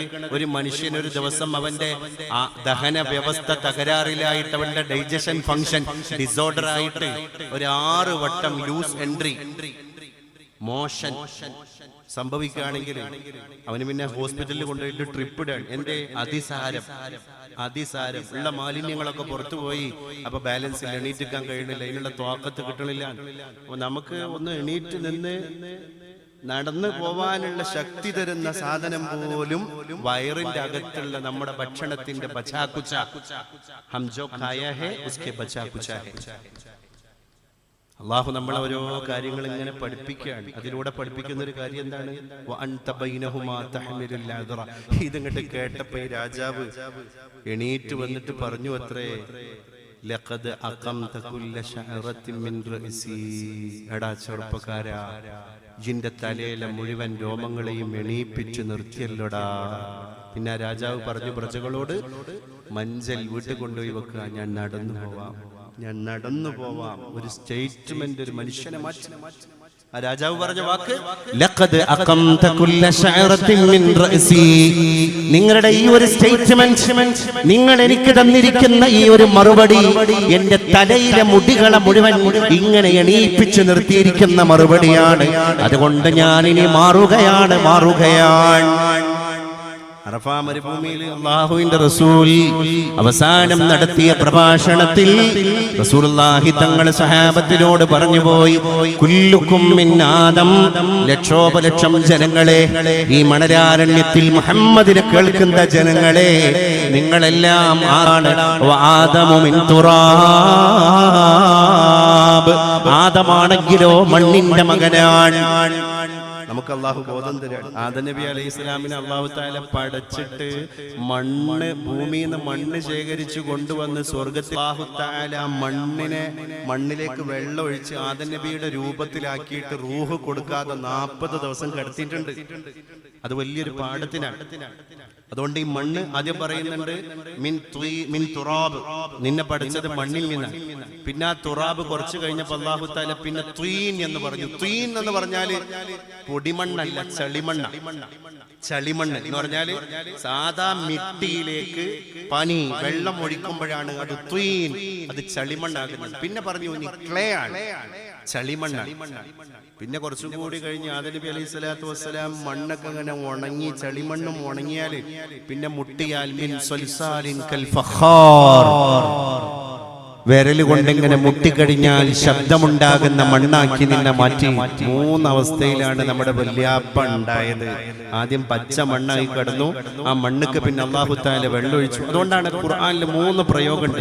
മിൻ തുറാബ്, നീ മണ്ണിൽ നിന്നാണ്. പിന്നെ ഖുർആൻ പറഞ്ഞത് മിൻ ത്വീൻ, നീ ക്ലേയിൽ നിന്നാണ്. പിന്നെ പറഞ്ഞത് മിൻ സ്വൽസാലിൻ കൽ ഫഖാർ, ഇങ്ങനെ മുട്ടുമ്പോ ശബ്ദമുണ്ടാകുന്ന മണ്ണ് കൊണ്ടാണ് നിർമ്മിക്കപ്പെട്ടത്. ഇതിന്റെ ഓപ്പോസിറ്റ് ആണ് നമ്മൾ ഖബറിൽ പോയി കിടന്നുണ്ടാകുന്നത്. എന്ത്? ആദ്യം നമ്മൾ മുട്ടുമ്പോ ശബ്ദം ഉണ്ടാക്കുന്ന നല്ല പരുപരുത്ത ശരീരത്തിന്റെ ഉടമയായിട്ടാണ് ഖബറിൽ പോയി കിടക്കുന്നത്. റിവേഴ്സ്, നേരെ റിവേഴ്സ്, ഇസ്ക ഉൾട്ടാ ഹോത്താ ഹൈ. പിന്നെ ഖബറിൽ പോയാൽ പിന്നെ രണ്ടാമത്തെ അവസ്ഥ മണ്ണിലേക്ക് വെള്ളം ഒഴിച്ചാൽ ചളിയാവും. പിന്നെ നമ്മുടെ ശരീരം ഇങ്ങനെ ഇഴുകി അതിങ്ങനെ മാലിന്യ കൂമ്പാരമായി അതിങ്ങനെ ദുർഗന്ധം വമിച്ച് അതിങ്ങനെ പശിമയുള്ളതായി പുഴുവരിച്ച് അത് കളിമണ്ണ് പോലെയാകും. പിന്നെ 3ാമത്തെ അവസ്ഥ കുറേ വർഷങ്ങൾ കഴിഞ്ഞാൽ നമ്മുടെ ശരീരം സാധാരണ മണ്ണ് പോലെയാകും. അപ്പം ആദ്യം പഠിച്ചതിന്റെ നേരെ ഓപ്പോസിറ്റിലേക്ക് നമ്മൾ മടങ്ങാനുള്ള ഒരു സാധനം. ഇതും അല്ലാഹു നൽകുന്ന ഒരു സൃഷ്ടി വൈഭവത്തിന്റെ ഒരു കാഴ്ചപ്പാടാണ്. 4 രീതിയിലാണല്ലോ അല്ലാഹു തആല സൃഷ്ടികൾ അവിടെ പഠിച്ചത്. ബാപ്പിയും ഉമ്മയില്ലാതെ നമ്മുടെ വല്യപ്പാനെ പഠിച്ചു, അത് മണ്ണെന്നായിരുന്നു. നമ്മുടെ വല്യപ്പുണ്ടായപ്പോ വല്യപ്പാനെ ഉറക്കി കിടത്തിയിട്ട് ഇടതു ഭാഗത്തെ മുകളിലെ വളഞ്ഞു കിടക്കുന്ന വാരിയെല്ലിനെ വലിച്ചൂരിയിട്ട് ആ എല്ലും വന്ന് നമ്മുടെ വല്യമ്മാനുണ്ടാക്കി. 3ാമത്തെ സൃഷ്ടി വൈഭവം പിതാവില്ലാതെ വെറും മാതാവിലൂടെ റൂഹുള്ളയെ ഉണ്ടാക്കി. അതാണ് റൂഹുല്ലാഹി മസീഹുല്ലാഹി ഈസാ അലൈഹിസ്സലാത്തു വസ്സലാം. 4ാമത്തത് ഇരിക്കുന്ന നമ്മളാണ്. ഉമ്മയും ബാപ്പയും ഉണ്ടായിരിക്കെ അവരോട് കൂടെ ഉണ്ടായ ആൾക്കാർ, അവർ കാരണം ഉണ്ടായ ആൾക്കാർ. ഇതൊക്കെ അള്ളാഹു മനുഷ്യന് നൽകുന്ന പാഠമാണ് എന്നർത്ഥം. അള്ളാഹു നല്ല ബോധം നമുക്കൊക്കെ പ്രദാനം ചെയ്യുമാറാകട്ടെ. അപ്പൊ ഇടക്കിടക്ക് ഞാൻ ആരാണ് അല്ലേ, ആ ഒരു ചോദ്യം നമ്മിലേക്ക് ഇങ്ങനെ വരണം, നമ്മിലേക്ക് വരണം. അങ്ങനെ സ്വയം നമുക്ക് മാറാൻ സാധ്യമായാൽ ഖൽബ് സ്വാഫായി, ഖൽബ് സലീമായി. അപ്പൊ നല്ല സലീമായ ഹൃദയത്തോടുകൂടെ അള്ളാഹുവിന്റെ അടുക്കലേക്ക് പോകുന്ന നല്ല അടിമയായി മാറാൻ നമുക്കൊക്കെ സാധ്യമാകും. ഇടക്ക് ഒരു ബൂസ്റ്റർ ഡോസാണ്. കോവിഡ് വന്നപ്പോൾ കുറെ ബൂസ്റ്റർ ഡോസ് ഒക്കെ ശരീരത്തേക്ക് കയറിയല്ലോ. ഇതുപോലെയാണ് എൽമിന്റെ മജ്ലിസിൽ വന്ന് നമ്മൾ 1 മണിക്കൂറോ 2 മണിക്കൂറോ ഇങ്ങനെ ചെവിൻ തുറന്നിരിക്കുന്നത്. മീസാൻ എന്ന തുലാസിൽ ഭയങ്കര കനം കൊടുക്കുന്ന സാധനമാണെന്ന് മാത്രമല്ല, നന്നാവാൻ അള്ളാഹു തൗഫീഖ് കൊടുത്ത കുറച്ച് ആൾക്കാരുടെ കൽബിൽ ഇതുണ്ടാക്കുന്ന ഒരു ചലനമുണ്ട്. അതവർക്ക് ആഖിറത്തിലേക്കുള്ള വഴി എളുപ്പമാക്കി കൊടുക്കലാണ്, സ്വർഗത്തിലേക്കുള്ള വഴി. നമ്മുടെ ഇരുത്തമൊക്കെ അള്ളാഹു അത്തരത്തിലുള്ള ഒരു ഇരുത്തമാക്കി കബൂലാക്കട്ടെ. ഒരുപാട് ആൾക്കാർ ഇവിടെ നിന്ന് മരിച്ചുപോയ ആൾക്കാരുണ്ട്. ഞാൻ ഇപ്പോഴും ഓർക്കാൻ പ്രിയപ്പെട്ട അഷ്റഫ് സാഹിബിന്റെ പിതാവ് പാലത്തായി മൊയ്തു ഹാജിയെ ചരിത്രത്തിന് വിസ്മരിക്കാൻ കഴിയില്ല. അത്രമേൽ ഓടി നടന്ന ഉലമാ ഉമറ ബന്ധത്തിന്റെ ഒരു കണ്ണിയായിരുന്നു. മജ്ലിസുന്നൂറിൽ നമ്മൾ ഓർക്കുമ്പോ ഈ മജ്ലിസുന്നൂറിന് ബീജാവാപ്പം നൽകിയ സയ്യിദ് ഹൈദർ അലി ശിഹാബ് തങ്ങൾ ഉപ്പാപ്പാനെ മറക്കാൻ കഴിയൂല. പാണക്കാട് സയ്യിദ് മുഹമ്മദ് അലി ശിഹാബ് തങ്ങളെ മറക്കാൻ കഴിയൂല. കൊടപ്പനക്കൽ തറവാട്ടിലെ തങ്ങന്മാരെ നമുക്ക് മറക്കാൻ കഴിയൂല. സയ്യിദുൽ ഉലമ നാളെ കടന്നു വരികയാണ്. സമസ്തയുടെ പ്രസിഡന്റായ ആദരണീയനായ ഒരു സയ്യിദ് നമ്മുടെ സദസ്സിലേക്ക് കയറി വരികയാണ്. അങ്ങനെ മഹാനേതൃത്വങ്ങളിലൂടെ നമ്മൾ സൗഭാഗ്യ സിദ്ധിയുടെ ആളുകളാണ്. അതുകൊണ്ട് ഇൻഷാ അല്ലാഹ് മജ്ലിസുന്നൂർ ചൊല്ലുമ്പോൾ ഹൈദർ അലി തങ്ങൾ ഉപ്പാപ്പാന്റെ മുഖം നിങ്ങളിൽ തെളിയണം. കാരണം ഒരു മനുഷ്യൻ എന്തൊരു വലിയ സുഹൃത ചെയ്തത്. ഇതൊക്കെ ലക്ഷോപലക്ഷം ജനങ്ങളുടെ അധരങ്ങളെ കൊണ്ട് ചൊല്ലിപ്പിച്ചിട്ട് പണക്കാട്ടെ ആ മനോഹരമായ തറവാട് പള്ളിയുടെ മുറ്റത്ത് പൂക്കോയ തങ്ങൾ പാപ്പാന്റെ അടുത്ത്, സയ്യിദ് മുഹമ്മദ് അലി ശിഹാബ് തങ്ങൾ അടുത്ത്, ഉമർ അലി തങ്ങൾ പാപ്പാന്റെ അടുത്ത് പോയിട്ട് നമ്മുടെ ആറ്റപ്പൂ പോയി കിടന്നു, സയ്യിദ് ഹൈദർ അലി ശിഹാബ് തങ്ങൾ പോയി കിടന്നു. പക്ഷേ മജ്‌ലിസുന്നൂറിന്റെ സദസ്സുകൾ ആറ്റാക്കാനെ മറക്കൂല. അതാണ് ഹൈദർ അലി ശിഹാബ് തങ്ങൾ തന്ന സുഹൃതം നമുക്ക് തിരിച്ചറിയാൻ കഴിയണം. പ്രിയപ്പെട്ട മുട്ടമ്മൽ യൂസുഫ് ഹാജി സാഹിബ് എനിക്ക് വളരെ വ്യക്തിബന്ധവും പരിചയമുള്ള മനുഷ്യനാണ്. ഈ മഹല്ലത്തിലെ എന്റെ സുഹൃത്ത് അഷ്റഫ് സാഹിബിന്റെ പിതാവ്. ഞാൻ മണ്ണാർക്കാട് ഇതുപോലൊരു വേദിയിൽ, ഒരു നാഷണൽ ഹൈവേയുടെ ഓരത്തുള്ള ഒരു വേദിയിൽ പ്രസംഗിച്ചു കൊണ്ടിരിക്കുന്നതിന്റെ ഇടയില് അഷ്റഫ് കയും അദ്ദേഹത്തിന്റെ സഹോദരന്മാരും ബാപ്പാന്റെ കൂടെ കാറില് അവർ പാലക്കാട്ടേക്ക് പിന്നെ അവരുടെ വാസസ്ഥലത്തേക്ക് പോകുന്നതിന്റെ ഇടയിൽ വേദിയിൽ കണ്ടു. അപ്പൊ തന്നെ അഷ്റഫ് ഖാന്റെ പിതാവ് യൂസുഫ് ഹാജി പറഞ്ഞു, നമുക്ക് അവിടെ നിന്ന് ഇറങ്ങി ഉസ്താദിനൊന്ന് കണ്ട് സംസാരിച്ചു പോകാം. അപ്പൊ അയാൾ തീരണവരെ ആ മജ്‌ലിസിൽ വന്നിരുന്ന് അന്ന് ഓൺ ദി വേ കണ്ട ഒരു കാഴ്ചയുടെ പുറത്ത് ഇരുന്നിട്ട് ആ മനുഷ്യൻ മുലാഖാത്താക്കി സലാം പറഞ്ഞിട്ടാണ്ട് പോയതാണ്. പിന്നെ ആ മനുഷ്യനെ കണ്ടിട്ടില്ല. അല്ലാഹുവേ, നീ ആഖിറം വെളിച്ചാക്കി കൊടുക്കണേ റബ്ബേ, നീ ഖബർ വിശാലമാക്കി കൊടുക്കണേ തമ്പുരാനെ. ഇന്നും പലപ്പോഴും പാലക്കാട് പോകുമ്പോൾ അവിടുത്തെ ഖബർ സിയാറത്ത് ചെയ്യാറുണ്ട്. അങ്ങനെ എത്ര ആൾക്കാർ, എൻ്റെ പ്രിയപ്പെട്ടവരെ, ഈ നാട് തന്നെ വലിയൊരു ബന്ധം നമുക്ക് അങ്ങനെ പല വ്യക്തിത്വങ്ങളിലൂടെ സ്ഥാപിച്ചു തന്നിട്ടുണ്ട് എന്നർത്ഥം. അതുപോലെ തന്നെ നമ്മളെ കുട്ടികളുമായി ബന്ധപ്പെട്ട വിഷയങ്ങൾ, പാരന്റിങ് ഒരു സെപ്പറേറ്റ് ഇൻഡോർ സദസ്സിൽ വെച്ചിട്ട് തന്നെ നടത്തേണ്ട ഒരു പ്രധാനപ്പെട്ട ഒരു സെഷനാണ് എന്ന് ഞാൻ മനസ്സിലാക്കാൻ. പല നാടുകളിലും ഈ ഒരു അഡിക്ഷൻ, ടെക് അഡിക്ഷൻ നമ്മളെ കുട്ടികൾക്ക് വരുന്നുണ്ട്. ഇപ്പൊ തന്നെ ഈ അടുത്ത് കണ്ടില്ലേ നിങ്ങൾ, കണ്ണൂർ സ്വദേശിയായ ഒരു തൊപ്പി എന്ന അപരനാമത്തിൽ അറിയപ്പെടുന്ന ഒരു ചെറുപ്പക്കാരന്റെ പിറകെ എത്ര കുട്ടികളാണ് നമ്മളെ നാട്ടിൽ. വളാഞ്ചേരിയിൽ ഒരു ഷോപ്പിന്റെ ഉദ്ഘാടനത്തിന് വേണ്ടിയിട്ട് വന്നപ്പോ ആ നാഷണൽ ഹൈവേ മുഴുവൻ, വാഹനങ്ങൾ മുഴുവൻ സ്തബ്ധം നിന്നു, ചലിക്കാൻ പോലും കഴിയാതെ വന്നു. 7.5 ലക്ഷം കുട്ടികളാണ് ഇവനെ ഇൻസ്റ്റഗ്രാമിൽ മാത്രം ഫോളോ ചെയ്യുന്നത്. ഇവന്റെ യൂട്യൂബിന്റെ കണ്ടന്റ് എന്താണ് എന്നുള്ളത് ഞാൻ ആരോടും പറയേണ്ട ആവശ്യമില്ല. ഇത്രമേൽ വൃത്തികെട്ടൊരു സംസ്കാരം ആഭിജാത്യ ബോധമുള്ള മലയാളികളുടെ മക്കളുടെ കൽബിലേക്ക് അനായാസിട്ട് കൊടുക്കാൻ അവന്റെ വീട്ടിന്റെ ഒരു സ്റ്റുഡിയോ റൂമിൽ ഇരുന്നിട്ട് അവന് കഴിഞ്ഞു. അത്രയും വഷളായിട്ടുണ്ട് നമ്മുടെ സംസ്കാരം. ഞാൻ ഇവിടെ പറഞ്ഞല്ലോ, നേരം വെളുത്ത് ഇറങ്ങുന്നത് മുഅ്മിനായിട്ടാണ്, പക്ഷെ വൈകി തിരിച്ചു കയറുന്നത് കാഫിറായിട്ടാണ്. ഈ ഒരു അവസ്ഥ എന്റെ ഉമ്മത്തിന് വരാതെ ഖിയാമത്ത് നാൾ നടക്കൂല എന്ന് മുഹമ്മദ് മുസ്തഫ സല്ലല്ലാഹു അലൈഹി വസല്ലം തിരുമേനി പറഞ്ഞതിന്റെ അടയാളങ്ങൾ പല രീതിയിലായിരിക്കാം നമ്മളൊക്കെ അനുഭവിക്കേണ്ടി വരിക. അതുകൊണ്ട് എന്റെ ഉമ്മമാരോടൊരു കാര്യം ഞാൻ വളരെ അർത്ഥശങ്കക്കിടയില്ലാതെ കണിശമായി ഓർമ്മപ്പെടുത്തുകയാണ്. തമാശക്ക് വേണ്ടി പോലും നിങ്ങൾ മക്കളുടെ കയ്യിൽ മൊബൈൽ ഫോൺ കൊടുക്കരുത്. അല്ലാഹുമ്മ യാ മുഖല്ലിബൽ ഖുലൂബ്, ഖൽബ് മാറ്റും, കൽബ് മാറ്റും. കാരണം ഇതിനകത്തെല്ലുണ്ട്. ഒന്നുമില്ലെങ്കിൽ ഒരു ഗെയിം കളിച്ചിട്ടാണെങ്കിൽ പോലും നമ്മളെ കുട്ടി അതിന്റെ അഡിക്റ്റ് ആകുന്നുണ്ട്. നാളെ നമ്മുടെ കുട്ടിയുടെ സ്വഭാവം മാറും. അവന് നീതി ചെയ്യാൻ കഴിയില്ല. അവന്റെ കൽബ് ഇതിലേക്ക് മാത്രം ഫോക്കസ് ചെയ്യും. അവന് സോഷ്യൽ മൈൻഡ് ഉണ്ടാകൂല, ലീഡർഷിപ്പ് ക്വാളിറ്റി ഉണ്ടാകൂല, പഠന വൈകല്യം നന്നായി ഉണ്ടാകും. എത്രത്തോളം എന്ന് പറഞ്ഞാൽ ചില സദസ്സുകളിലൊക്കെ, ഇതുപോലുള്ള സദസ്സുകളിൽ വരെ ഉമ്മമാര് നല്ല ഇഖ്ലാസിലായിരിക്കും.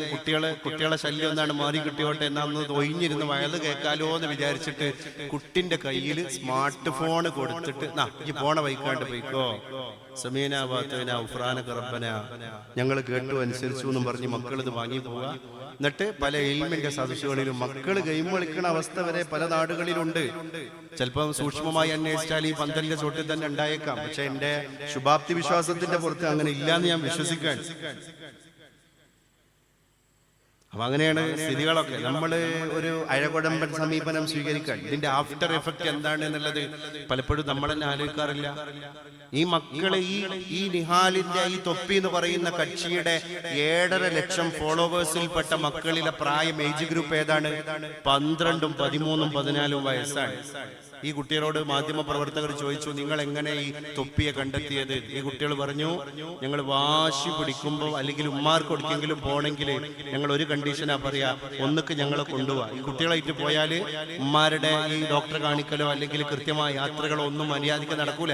അപ്പൊ മക്കള് വീട്ടിൽ നിൽക്കാന് നമ്മ സ്മാർട്ട് ഫോൺ തന്നാൽ മതി എന്ന് പറയും. അങ്ങനെ ഒഴിവ് വേളയില് ഉമ്മാന്റെ ഫോണ് കയ്യിൽ കിട്ടിയപ്പം പരിചയപ്പെട്ട കക്ഷിയാണ് ഞങ്ങളുടെ ആരാധ്യ കഥാപാത്രമായ തൊപ്പി എന്ന് മലയാളി മാലോകരുടെ മക്കൾ ഈ ഇതിനകം മാധ്യമ പ്രവർത്തകരോടും ഒഴിഞ്ഞു കഴിഞ്ഞു. എന്നിട്ട് നമുക്ക് യാതൊരു കുഴപ്പമില്ല. അതുകൊണ്ട് മക്കൾ ബ്രെയിൻ വാഷ് ചെയ്യപ്പെടേണ്ടത്.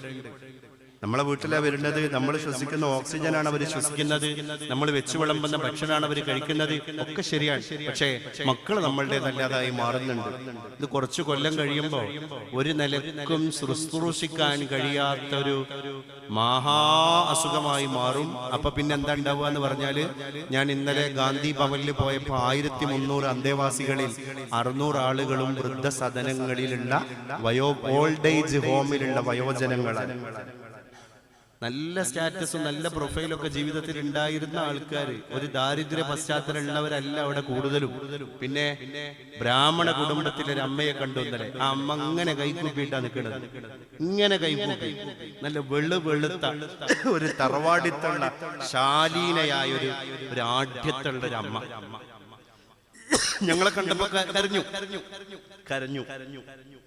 ഉള്ളിൽ എന്തൊക്കെ ഉണ്ടാകും? എന്താ എന്റെ മക്കളെന്നെ വിളിക്കാത്തത്?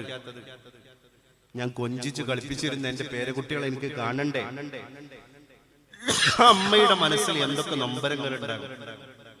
എന്റെ മക്കൾക്ക് ഈ മനോഭാവം വരാൻ ആയ കാലത്ത് നമ്മൾ ആയുധങ്ങൾ കൊടുത്തിട്ട് അവരോട് സഹകരിച്ചു. ഈ കില്ലർ ഗെയിമുകളൊക്കെ കാണുന്ന കുട്ടികൾക്ക് ലാസ്റ്റ് മേഴ്സി, കരുണ എന്ന് പറയുന്ന ഒരു ഹോർമോൺ നശിച്ചു പോകുന്ന, അത് നശിച്ചു പോയാല് പിന്നെ മാതാവിനെ കൊല ചെയ്യൽ അവർക്ക് പ്രയാസാവില്ല. അവരുടെ കാര്യങ്ങൾ സാധിക്കുക എന്നുള്ളതായിരിക്കും അവരുടെ മുഖ്യ അജണ്ട. അത് 3 ആഴ്ച മുമ്പ് തൃശ്ശൂർ കണ്ടില്ല നിങ്ങൾ? ഒരു മുസ്ലിം ചെറുപ്പക്കാരൻ, അവന്റെ ഉമ്മ ഡിവോഴ്സായി, അവന്റെ ഉപ്പ ഉമ്മാനെ തൊലാക്ക് ചൊല്ലി, ഉപ്പ വേറെ പെണ്ണ് കെട്ടി, ഉമ്മാനെ വേറെ കല്യാണം കഴിച്ചു. ഈ കുട്ടി എത്തിയുമായോ? ഈ കുട്ടി എത്തിയുമായി. അവസാനം വല്യപ്പയും വല്യമ്മയും കുട്ടിനെ ഏറ്റെടുത്തു എന്ന് മാത്രമല്ല, ഗൾഫിൽ നല്ല ബിസിനസ് നടത്തിയിരുന്ന വല്യപ്പ അവസാനം ഈ കുട്ടിക്കും വേണ്ടി ഗൾഫിലെ ബിസിനസ് ഒക്കെ വേറെയുള്ളവരെ ഏൽപ്പിച്ചിട്ട് ശിഷ്ടകാലം നാട്ടിൽ കഴിച്ചുകൂട്ടി. അപ്പൊ ഇവനും കൊച്ചുകുട്ടിയാ, പിന്നെ വളർന്നു വലുതായി. ഉമ്മയും ബാപ്പിയില്ലാത്ത കുട്ടിയല്ലേ, അതുകൊണ്ട് ഇവരെല്ലാം കൊടുത്തു ഈ കുട്ടിക്ക്. അവസാനം ഇവൻ കൗമാരപ്രായത്തിലെത്തിയപ്പോൾ ബാംഗ്ലൂരിൽ പോയിട്ട് എന്തോ ഒരു IT ടെക്നോളജി ഒക്കെ പഠിച്ച് തിരിച്ചു വന്നപ്പോഴേക്ക് MDMAയുടെ അടിമയാണ്. പിന്നെ ഓരോ പ്രാവശ്യവും പൈസ വയ്ക്കുക. അവസാനം ഈ കൊല നടക്കുന്നതിന്റെ തലേ ദിവസം വന്ന് ചോദിച്ചത്, എനിക്ക് ബിസിനസ്സില് ഒരു ബാധ്യത വന്നിട്ടുണ്ട്, അതുകൊണ്ട് ഉപ്പാന്ന് തന്നെ വല്യപ്പാനെ വിളിക്കണത് 20 ലക്ഷം വേണം, എവിടുന്ന് എടുത്തു കൊടുക്കാനാണ്. അപ്പൊ ഉപ്പാക്കും സ്വാഭാവികമായിട്ടും സ്വഭാവ വ്യതിയാനമൊക്കെ വരുമല്ലോ. 5 പൈസ ഈ വീട്ടിൽ നിന്ന് കിട്ടൂല എന്ന് പറഞ്ഞു. അതിന്റെ ഇടയിലൊക്കെ ഒരുപാട് വാഗ്വാദങ്ങളും സംഭവ വികാസങ്ങളും ഒക്കെ ഉണ്ടായിട്ടുണ്ട്. അതൊക്കെ ഞാൻ സ്കിപ്പ് ചെയ്യാം. അവസാനത്തെ ഇൻസിഡന്റ് ഇതാണ്. അപ്പൊ ഇവ പറഞ്ഞു, എന്നാ കാണിച്ചു തരാം. അതും പറഞ്ഞിട്ടാണ് കിടക്കാൻ പോയതാണ്. വല്യമ്മ വേറെ റൂമിലാ കിടന്നത്, ഈ വല്യപ്പ വേറെ റൂമിലാ കിടന്നത്, ഇവൻ വേറെ റൂമിലാ കിടന്നത്. രാത്രി വാതിൽ ചവിട്ടി പൊളിച്ചിട്ട് വല്യപ്പാന്റെ കഴുത്ത് അറുത്തു ഇവൻ. കണ്ട ദൃസാക്ഷികൾ പറഞ്ഞെന്താ അറിയോ? ഞാൻ സുരേട്ടൻ എന്ന് പറയുന്ന ഒരു സുരേന്ദ്രനെ, ഈ വീടിന്റെ അയൽപ്പക്കക്കാരനായ ഒരു സുഹൃത്ത് കഴിഞ്ഞ ആഴ്ച എന്റെ കൂടെ കാറിൽ സഞ്ചരിച്ചിരുന്നു. അയാള് ഈ രംഗങ്ങൾക്ക് ദൃസാക്ഷിയാണ് എന്ന് പറഞ്ഞാല് ഇതിന്റെ ശേഷമുള്ള അവസ്ഥകൾക്ക്. വല്യപ്പാന്റെ കഴുത്ത് ഇത്ര കൂടി ഉണ്ടെങ്കിൽ അറ്റുപോയേനെ. അങ്ങനെയാണ് കിടക്കുന്നത് മരിച്ചിട്ട്. അപ്പുറത്തെ റൂമിൽ വല്യമാനെ കൊല്ലാണ്. വല്യമാനെ കൊന്ന് കഴുത്ത് അറുത്തു എന്ന് മാത്രല്ല, ആ ശിരസ്, ആ തലയുണ്ടല്ലോ, അത് അവിടുന്ന് എടുത്തിട്ട് കോണിന്റെ ചോട്ടിൽ കൊണ്ടുവന്ന് വെച്ചു ഇവൻ. എന്നിട്ട് ഇവരെ മകനുണ്ടല്ലോ, വേറൊരു മോന് അപ്പുറത്തെ വീട്ടിലാണ് താമസിക്കുന്നത്. രാവിലെ വന്നിട്ട് വാതിൽ പൊളിച്ചു നോക്കുമ്പോ ആദ്യം കാണുന്നത് ശിരസ് ഛേദിക്കപ്പെട്ട വല്യമ്മാന്റെ ഈ തലയാണ്. ബോധരഹിതനായി വീണു, നിലവിളിച്ചു, ആൾക്കാർ കൂടി. പിന്നെ അതിന്റെ പിന്നിൽ നടന്ന അന്വേഷണങ്ങളിൽ പ്രതി ആരാണ്? സ്വന്തം പാലൂട്ടി വളർത്തിയ പേരക്കുട്ടി. എത്ര സ്നേഹിച്ചിട്ടുണ്ടാകും ഈ കുട്ടിനെ. ഞാൻ പറയാ നമ്മളെ മക്കളാണ്, അതുകൊണ്ട് നമ്മൾ നന്നായി സ്നേഹിക്കും. ശരിയാണ്. ആ മക്കളോട് നിങ്ങൾക്ക് സ്നേഹമുണ്ടോ? ദയവ് ചെയ്ത് ഈ കുട്ടികളെ ബ്രെയിൻ വാഷ് ചെയ്യുന്ന ഈ ഇൻസ്ട്രുമെന്റ് മക്കളെ കയ്യിൽ കൊടുക്കരുത്. അത് അപകടം ചെയ്യും, നമുക്ക് ദോഷം ചെയ്യും. ലാസ്റ്റ് നമ്മള് വിരല് കടിക്കും. കേരളത്തിൽ ഓൾഡ് ഏജ് ഹോമുകള് കൂടാണെന്ന് പറഞ്ഞത് അതിന്റെ സാധ്യത ചോദിച്ചപ്പോൾ പറഞ്ഞത് 1300 അന്തേവാസികളുടെ ഗാന്ധി ഭവന്റെ ട്രസ്റ്റി മാനേജറായിരിക്കുന്ന വ്യക്തി പറഞ്ഞത് എന്താ അറിയോ? വിദേശ രാഷ്ട്രങ്ങളിലേക്ക് മക്കൾ പഠനങ്ങൾക്ക് വേണ്ടി പോകുന്നു, വികസിത രാജ്യങ്ങളിലേക്ക് പോകുന്നു, പാശ്ചാത്യന്റെ സംസ്കാരങ്ങളൊക്കെ നമ്മൾ സോഷ്യൽ മീഡിയയിലൂടെ കാണുന്നു. എല്ലാവർക്കും തിരക്കുകൂടി, മലയാളിക്കും തിരക്കുകൂടി. അതുകൊണ്ട് ഇനി സ്വന്തം മാനും പാപ്പാനെയൊക്കെ നോക്കാൻ ആൾക്കാരെ വെച്ചു കൊടുക്കുക, അല്ലെങ്കിൽ പെയ്ഡായിട്ട് ഏതെങ്കിലും കൊണ്ടുപോയി.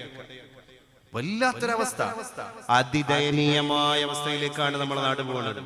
ഇവിടെയൊക്കെ ഞാൻ ഈ പറഞ്ഞ സാധനം മാറ്റിയെടുക്കലേ പരിഹാരമുള്ളൂ. കുട്ടിനോട് വേറെ എന്ത് പറഞ്ഞിട്ടും കാര്യമില്ല, ഇത് നമ്മളെ മാറ്റാം, ഖൽബിനെ നമ്മളെ മാറ്റാം.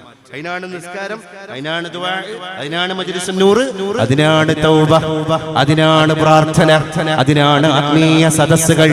അല്ലാഹുവേ, ഞങ്ങളെയും മക്കളുടെയും ഖൽബുകളെ നേരായ വഴിയിലേക്ക് നീ തിരിച്ചുവിടണേ അല്ലാഹ് എന്ന് നമ്മൾ ദ്വാരക്കല്ലാതെ നമ്മുടെ മുമ്പിൽ വേറെ ഒരു പരിഹാരം നമുക്കില്ല. അദ്ദുആഉ സിലാഹുൽ മുഅ്മിൻ, ഒരു മുഅ്മിനിന്റെ ആയുധം ദുആ ആണ്. ഞാൻ അവസാനിപ്പിക്കുന്നു.